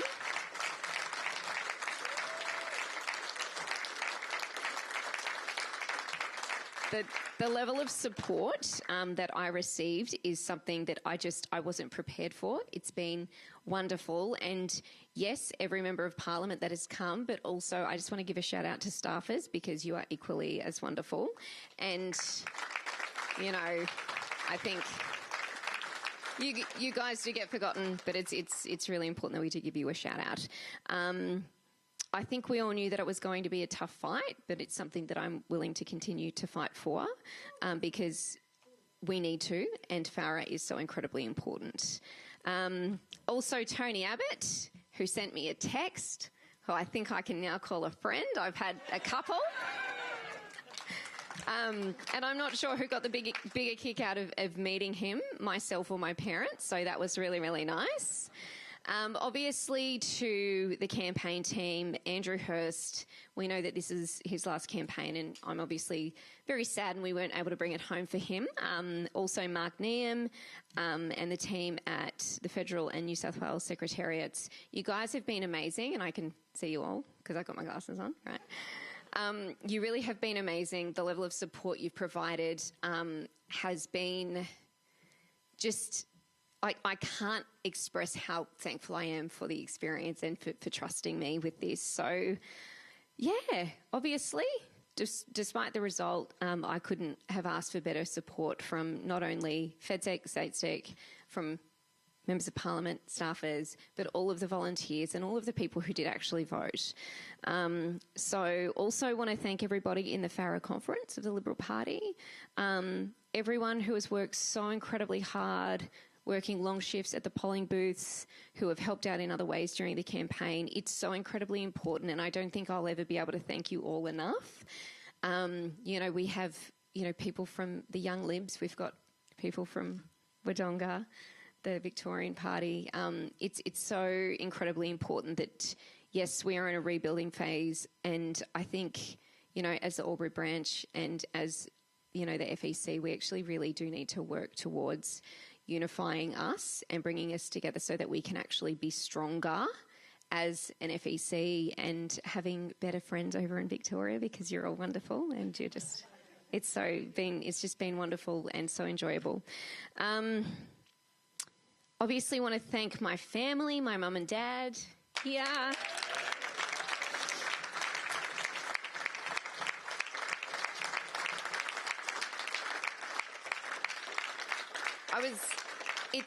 It's really interesting because, like, it really is the way that I was raised. Like, people think that like I'm an okay person, and it's not me. It's the way that I was raised, and it's my family, and it's wonderful. And you know, my brother Adam and sisters, and they're getting very emotional, so I can't look. Stop. Yeah, Adam and Laura and Kalina and Arisha and all of the nieces and nephews who did steal the show every opportunity they could. But that's okay, because we love them very much. Yeah. I didn't think this was going to happen. Yeah, I just guess it's been a real privilege, and I'm going to leave it there.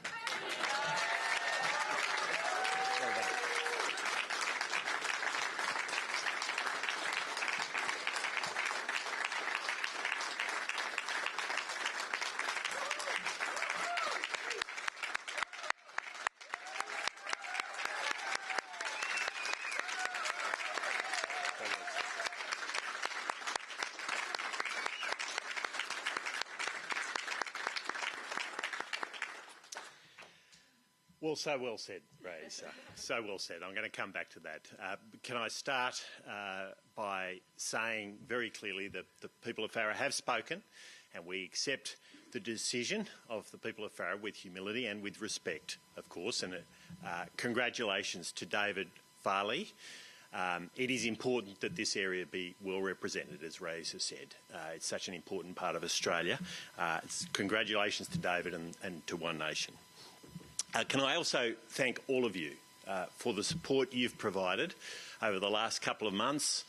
So many people who are not here as well, but those who put corflutes up on their fences or in their front yards, who helped out on polling booths, a huge thank you to all of you. It's been a tough campaign. It has been a tough campaign, but the true Liberals are here and we're fighting. And I'm going to come back to this because we're going to have to keep fighting. We're going to have to keep fighting. But can I thirdly congratulate our absolutely wonderful candidate, Ray Issa.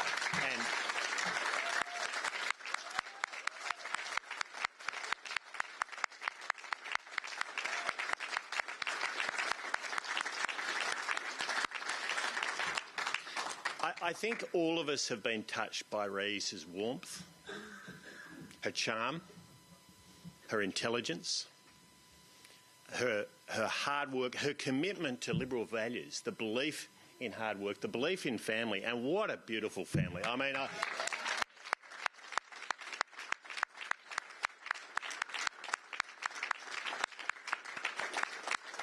these are the things we believe in, and Ray Issa, it just all comes naturally. You know, there's two types of candidates, I always say. Those who you want to get in front of voters because every time they meet a voter, they're winning votes. And those who you've got to be a little bit more careful. Ray Issa is the first of those, let me tell you. And we didn't have the time we wanted. And if we'd got Ray Issa in front of a lot more voters, I know she would have got a lot more votes because of who she is and what a wonderful person she is. Now, this by-election was always going to be a mountain to climb for the Liberal Party. And we have to take away some hard lessons from this and from what we've seen since the last election and from the last election.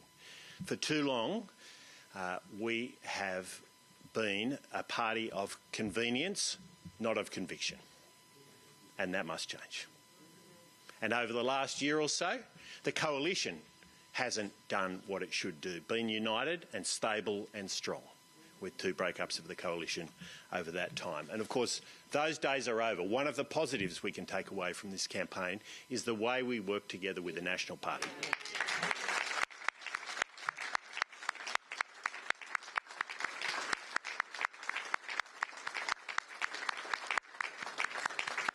We needed to demonstrate that to the Australian people. It was crucial we did that.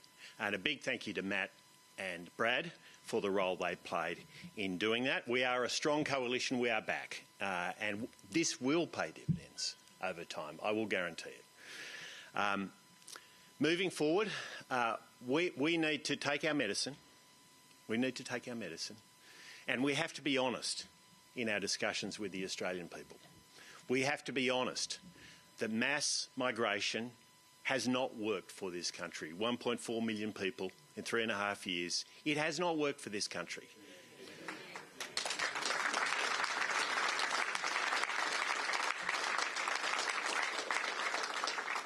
The standards have been too low and the numbers have been too high, and both must change. The net zero ideology that Chris Bowen perpetuates every day has driven industry offshore and has driven up the price of electricity for businesses and for households across Farah and right across Australia.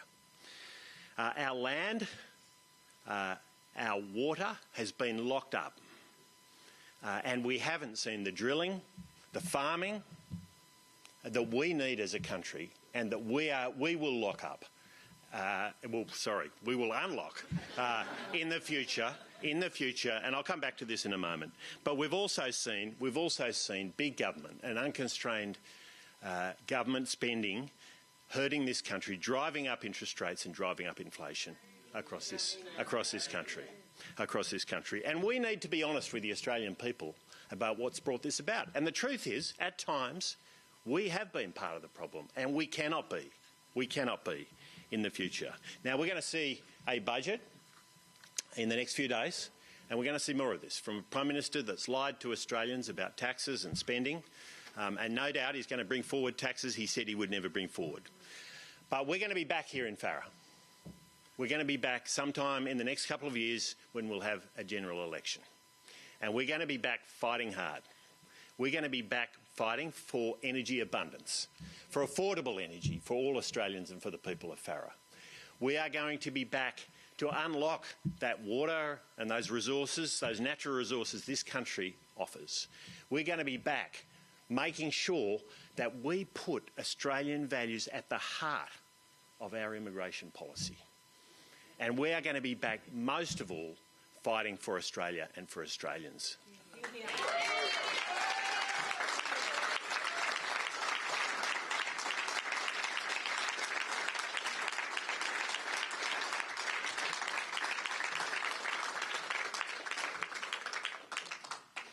But we're also going to be back in a very different context of the general election.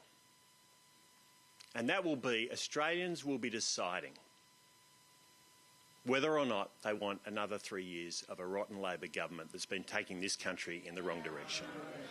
And we know in a general election, if the vote sprays, then Labor stays. And if Labor stays, then Australians pay. And that will be the message we need to take forward to Australians between now and the next election. As we get closer to that election, that will become more and more salient. It'll become more and more relevant. And as Liberals, we've got to keep telling that story. We are the party, us and the National Party and our coalition, to get Australia moving in the right direction again. The truth is that we must now fight for our great country. We must fight for what we believe in. And we must do it because Australia is worth fighting for. Thank you so much.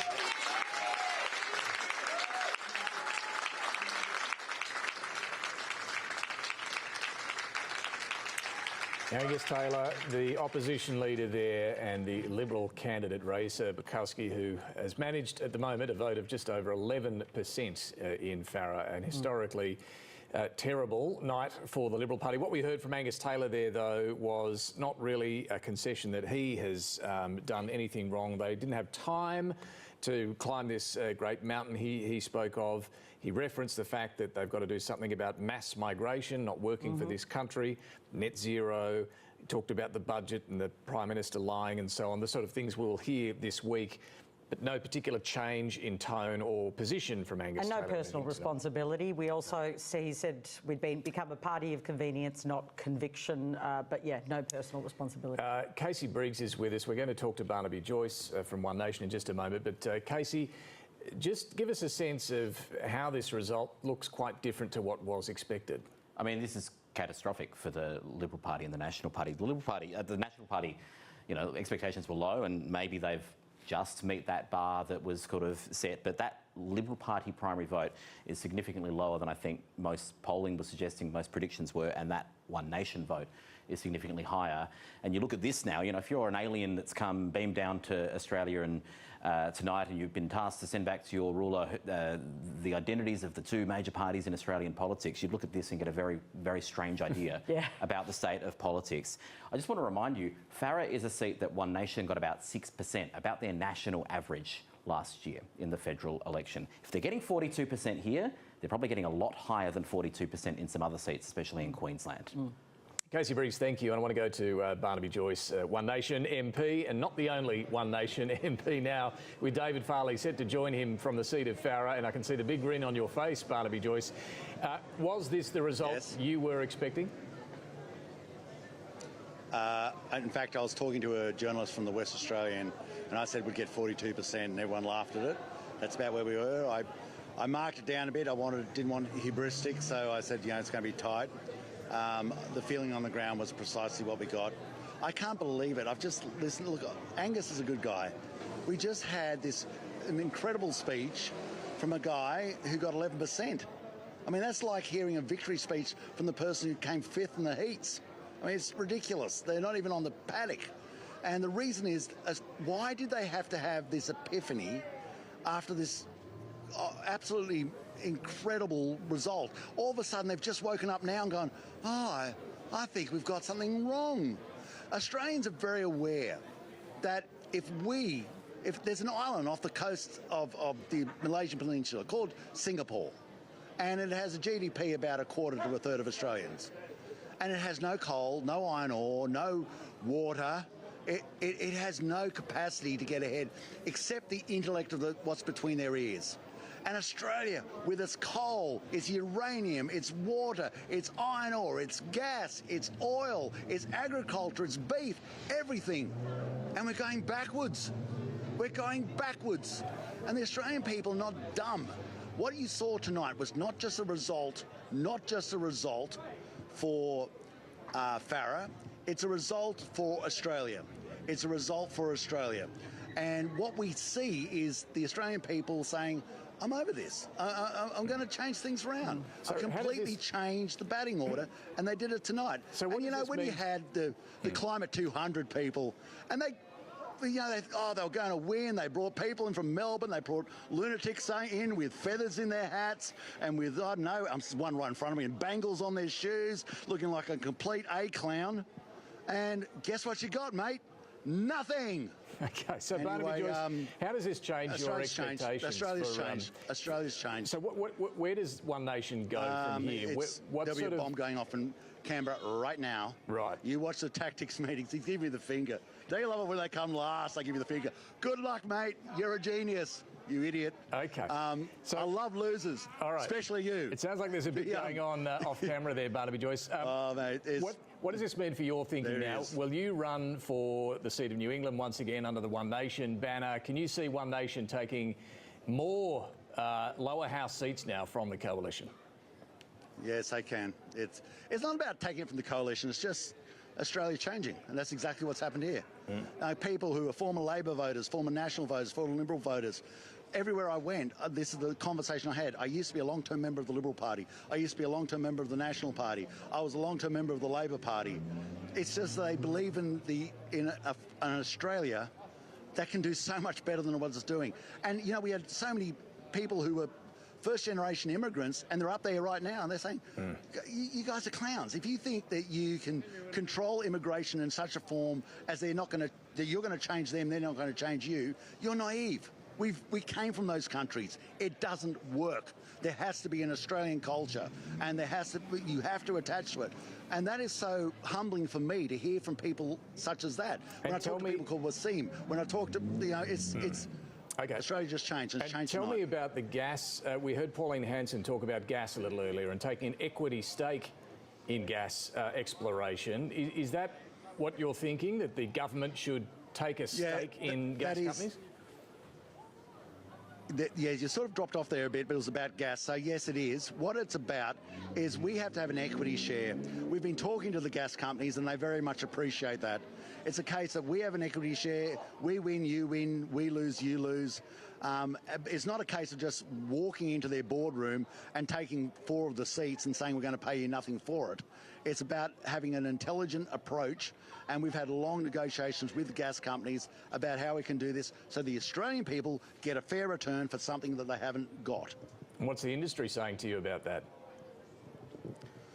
They're a lot happier with that than just turning up and saying we're going to tax the pants off you.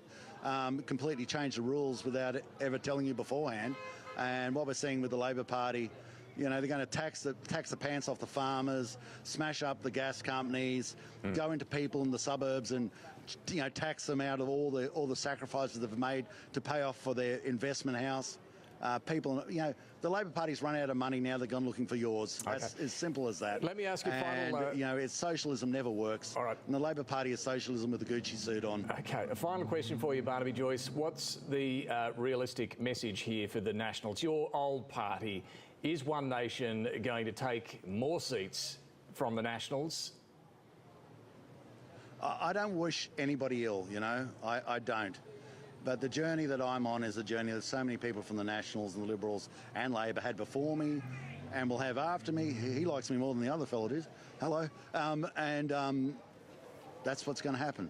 It's a dynamic thing, and politics has changed.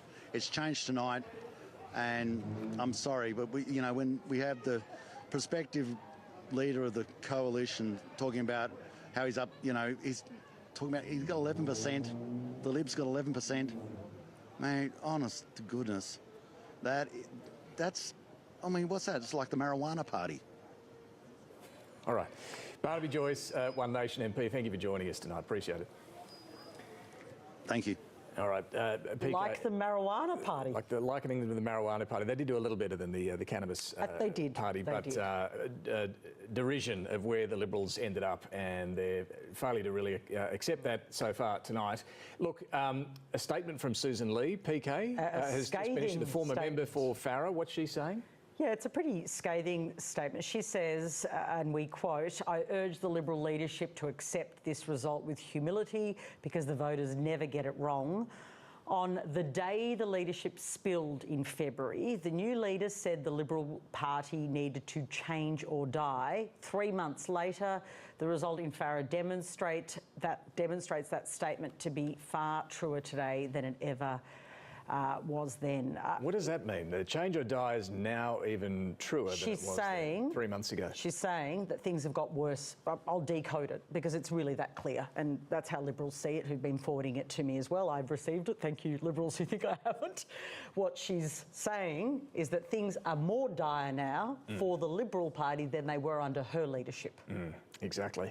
And look, when you look at that sort of result, obviously Angus Taylor's suggesting there just wasn't enough time, and he pointed to the churn and chaos that we saw when Susan Lee was the leader, the breakups with the National Party and coming back together. So decoding what Angus Taylor said, he's kind of pointing at Susan Lee. The comment he made about the 2 breakups with the Nationals was, I thought, his own drive-by of trying to attack Susan Lee in his veiled way, because his argument being, you know, he's been trying to get the coalition back together, insinuating that that's some of the damage that's happened here because of those breakups, because the brand wasn't together. Now, the Nationals and the Liberals, we have to say, over this campaign have campaigned together, and yet they still have this appalling result. That's true. Look, we did have to cut in earlier and missed much of Michelle Milthorpe's concession speech tonight, the independent candidate. We want to bring you part of that speech a little earlier. Okay, so I'm going to read of this today. Oh wow, I forgot about the media. I thought I was here with friends.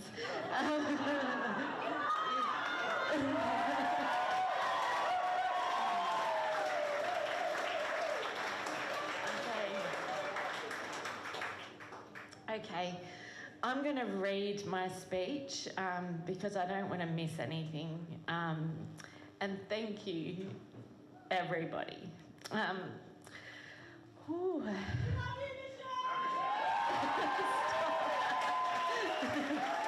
being a sookie laugh. Okay, after growing frustrations with our local member and the major parties 2 years ago, I Googled, how do you become an independent? That's a true story. It is pretty incredible to look around here now tonight and today and to think that this is how it all started. In between the Google search and today, there have been 2 election campaigns in 53 weeks, over 1,000 volunteers, hundreds of core flutes waved, more than 17,000 doors knocked.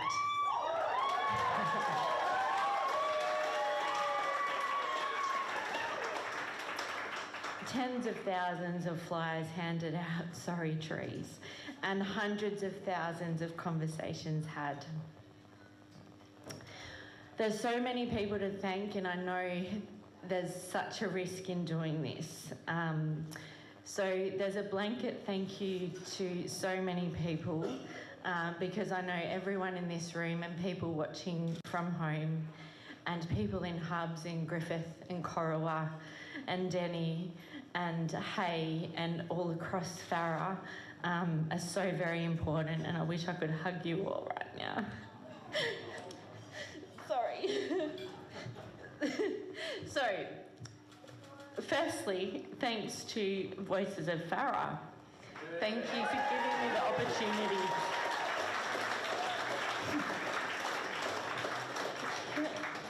I've got really bad hay fever. Okay. So Voices of Farrer, thank you for starting this movement. And so to Voices of Indi, thanks for starting the movement.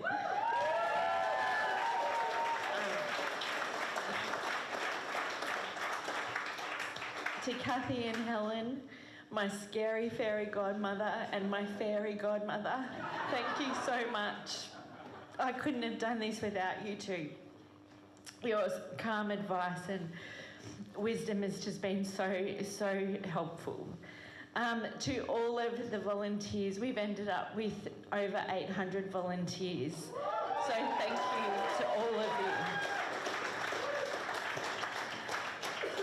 To Beth and Melina, wow.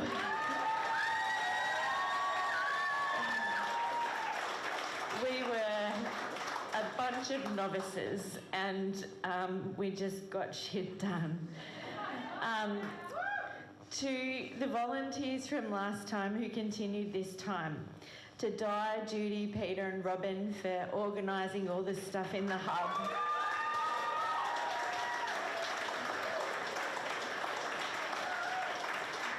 To Roseanne and the crew in Danny, Rosie and the crew in Griffith, Lou in Hay, the Corowa crew, the thousands of individual donors, to Russell and Vicky.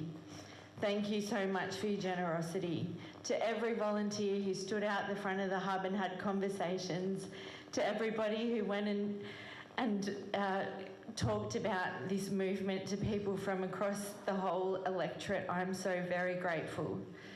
Over the past 2 years, I have had the privilege of meeting thousands of Farrer voters, people who have let me into their homes and businesses, shared with me their toughest challenges and worked with me to figure out what we can do to improve our communities. Those conversations have all had a similar theme. Out here, we feel like we've been forgotten by the major parties. We have a hospital in Albury that does not suit our growing community's needs. We have a water crisis that is crippling our farmers. We have towns without GPs and access to the basic health care the rest of the country has. With the eyes of the country now on Farrer, one thing is clear. Our community will never be taken for granted again by the political class. Michelle Milthorpe there, her concession speech, and a similar theme that we heard from a number of those tonight, that this community can never be taken for granted. Clearly, that has been a powerful message. I certainly picked it up there. They feel they're forgotten, ignored. They want a louder voice. Michelle Milthorpe, it'll be interesting to see if in 2 years she does run again, having lost to Susan Lee, having lost now to One Nation's David Farley, PK. But right now, I think the main story, the big focus, is on One Nation's win over the coalition here, and it's a crushing win, there's no doubt about it, and where the Liberals go from here. You heard Angus Taylor hit on the notes of, well, mass migration, net zero, as two, attack lines there against the government. But how does he fight the right? That's the unanswered question here, isn't it? Well, some of the things he's saying are not dissimilar to One Nation's policies. The problem for Angus Taylor is chasing those ideas, chasing and repeating those lines doesn't make One Nation go away, because the collective memory of the coalition is that they have not taken strong enough stands on some things. So that collective memory doesn't go away, and that sense of grievance is the problem, and the brand itself is the problem. This is an anti-establishment vote as well, David. And, you know, he could mirror whatever he thinks that these people want, but they're not looking just for slogans, they're looking for politics to be different. And that's the fundamental problem of being an establishment party for the Liberals. All right, well, let's go to Angus Taylor. The opposition leader is joining us now from Albury. Thanks very much for your time, Angus Taylor. Look, we heard your speech earlier, and you spoke there about mass migration and net zero and so on, but what's your message to those who've just voted One Nation? Why should they come back to the Liberal Party? Well, David, thank you for having me. And look, the truth is that we've got to take our medicine here. We have for too long focused on the politics of convenience, not the politics of conviction. I said that when I took on the leadership. And that means that we've got to get back to the core values and the core policies that we know the Liberal Party is at its best when it stands for. And that means things like reducing government spending, which we know is driving up interest rates, we know is driving up inflation, and we know is causing enormous pain right across the country and including in Farrer. We do have to get back to putting Australian values at the heart of our immigration policy, and the numbers have been too high and the standards have been too low, and both have got to change. So these things and others, you know, abundant energy rather than constraining energy the way we've seen over recent years, we've got to learn our lessons from this. We've got to take our medicine and we've got to get back to the politics of conviction, the things that the Liberal Party and national parties really believe in. I wonder if you're willing to adopt more radical positions, policy positions, or call out more radical policy positions that One Nation might adopt. We've just heard tonight Pauline Hanson and Barnaby Joyce talking about a gas policy where they'd like the government to take an equity stake in gas companies. I mean, is that the sort of thing you're willing to call out as a dumb idea, or is that the sort of thing you're willing to embrace now?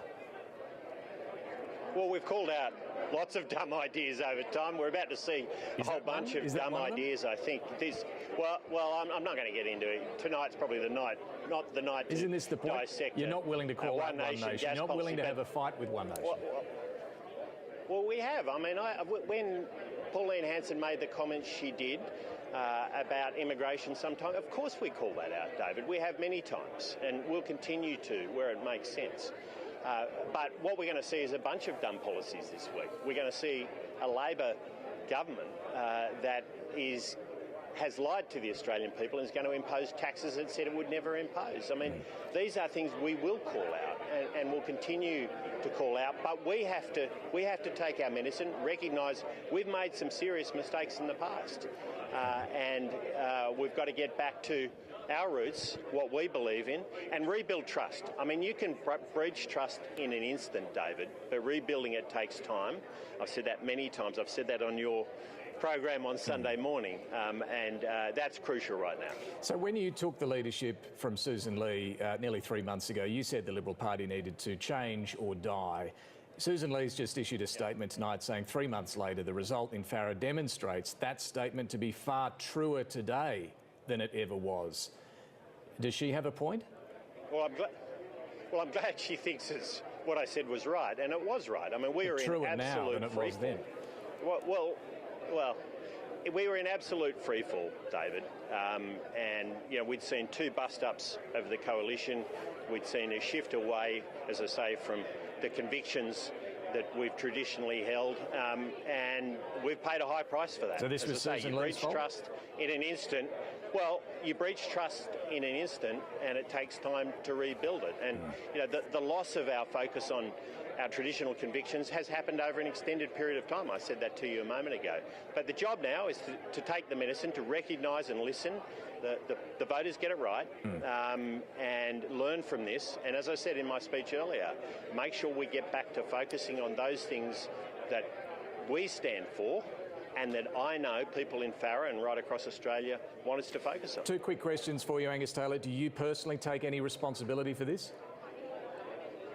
Oh, of course, we all have to. We all have to take responsibility for the situation that the Liberal Party and the Coalition is in. That's, if we don't take responsibility, we won't fix it, David. And I am absolutely focused now on fixing the situation we were in. It has been, as I said many times, it's an existential situation for the Coalition, and we have to get back to those convictions, the sorts of things I've just been talking about on energy policy, on immigration policy, on the economy, on fuel security, which has been a focus recently that Australians want us to focus on, that they care about. The journey was never going to be quick. And a final one, the preferences. We talked about this a couple of weeks ago, but now that you've seen this result, 11.5% primary vote, the Liberal Party sitting on One Nation at 42%. Do you stand by the decision to preference One Nation over the Independent?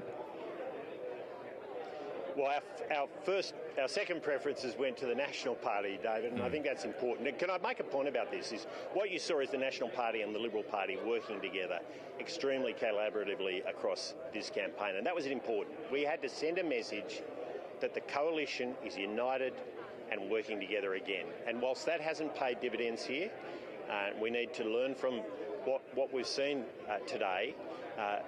The fact that we are back together and united and working together is absolutely crucial. Okay, but back to the question. Preferencing One Nation over Michelle Milthorpe, was that a good idea in hindsight? Look, well, I am very confident that's what our voters in this electorate wanted us to do, and it's what we did.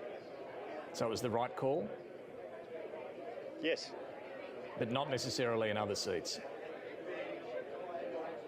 Well, it was the right, I'm not going to talk about what we're going to do at the election now, of course. I mean, that's the general election. That's some time off, David, but it was absolutely the right call here in Farrer.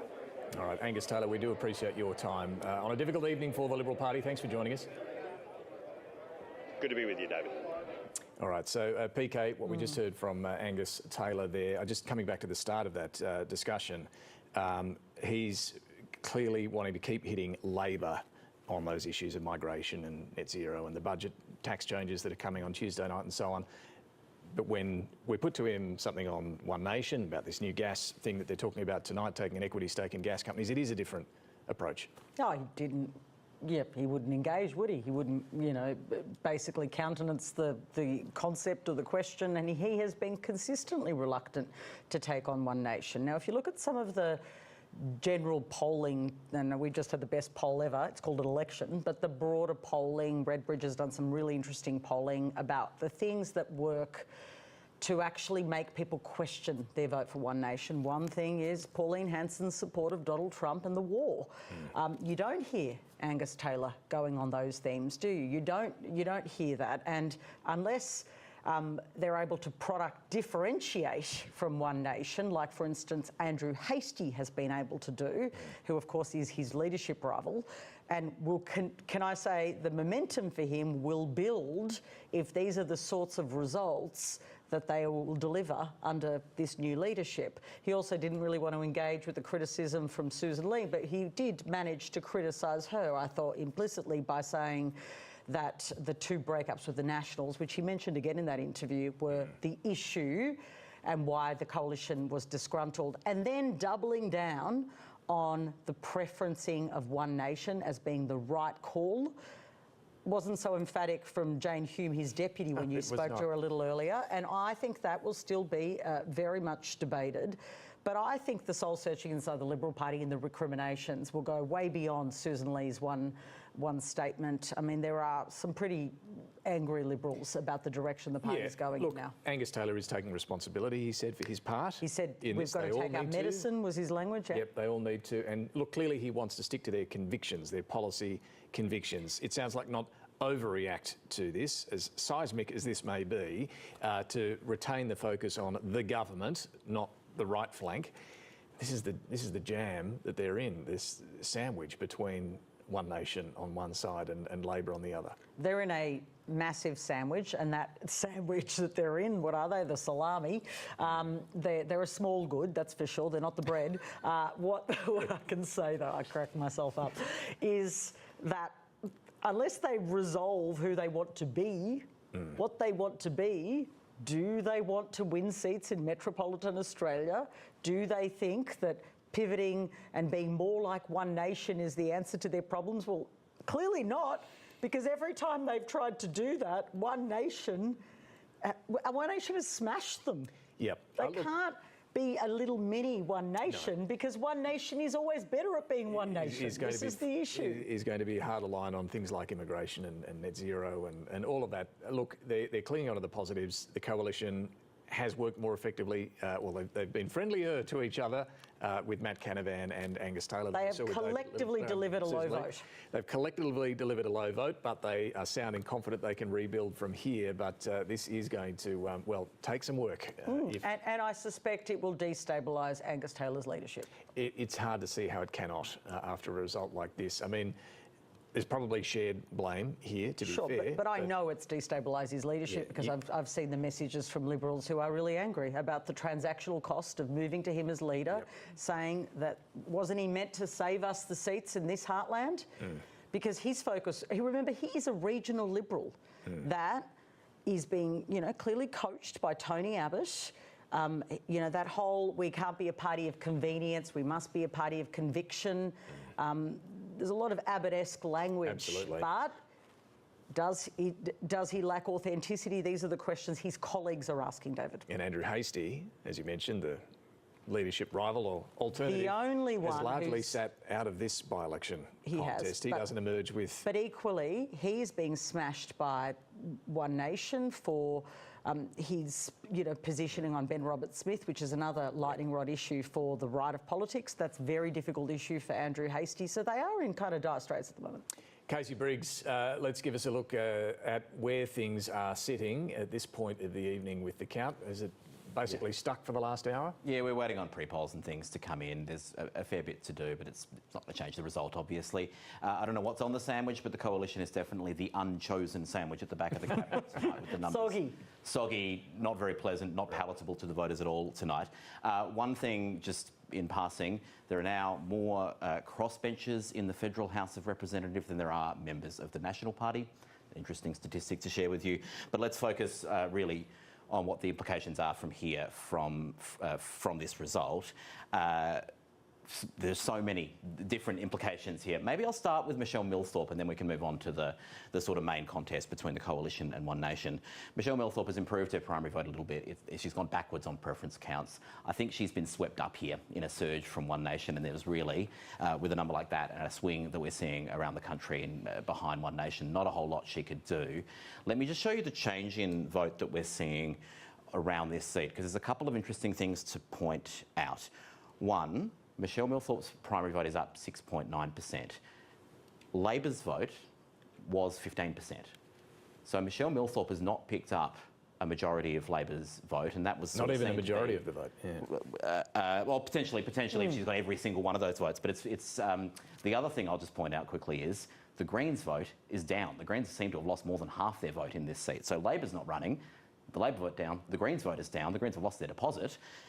And Michelle Millthorpe's only gone up 7 points. So there must be some votes that have gone from Labor across to the Conservative side and eventually ending up with One Nation in this. So that's an interesting little nugget to dig into the future. But we saw in South Australia, in the outer suburbs, in some regional areas, Labor clearly is losing some votes to One Nation. Less than the Coalition, mind you, far less than the Coalition, because look at that number. That's where we really need to focus tonight. 42% for One Nation. The Coalition reduced to just 20% of the primary vote in this seat. A diabolically bad result. And I'll just remind you that One Nation's vote in this seat in the 2025 federal election was about 6.5% or so. It was about their national average. So if this were a general election, if we were talking about all 150 seats right now, Farah would be far from the only One Nation win on a night like this. One Nation would be picking up many, particularly regional seats, but across regional New South Wales, regional Queensland, Gippsland. Could Darren Chester be in trouble on a figure like this? You know, the next election's a long way away. Let's not make predictions about it just yet. But if it were tonight, you'd be looking at a very interesting looking map across regional Australia, and it would raise the question, because most of those victories would be coming from the coalition, from Nationals and Liberals. There aren't, you know, as many Labor seats in that sort of initial tier hit list for One Nation than there are coalition ones. It raises the question, could the Liberals and Nationals, on a result like that, form government without One Nation? What happens going on from there? And if we are in that position, what does that mean in the city?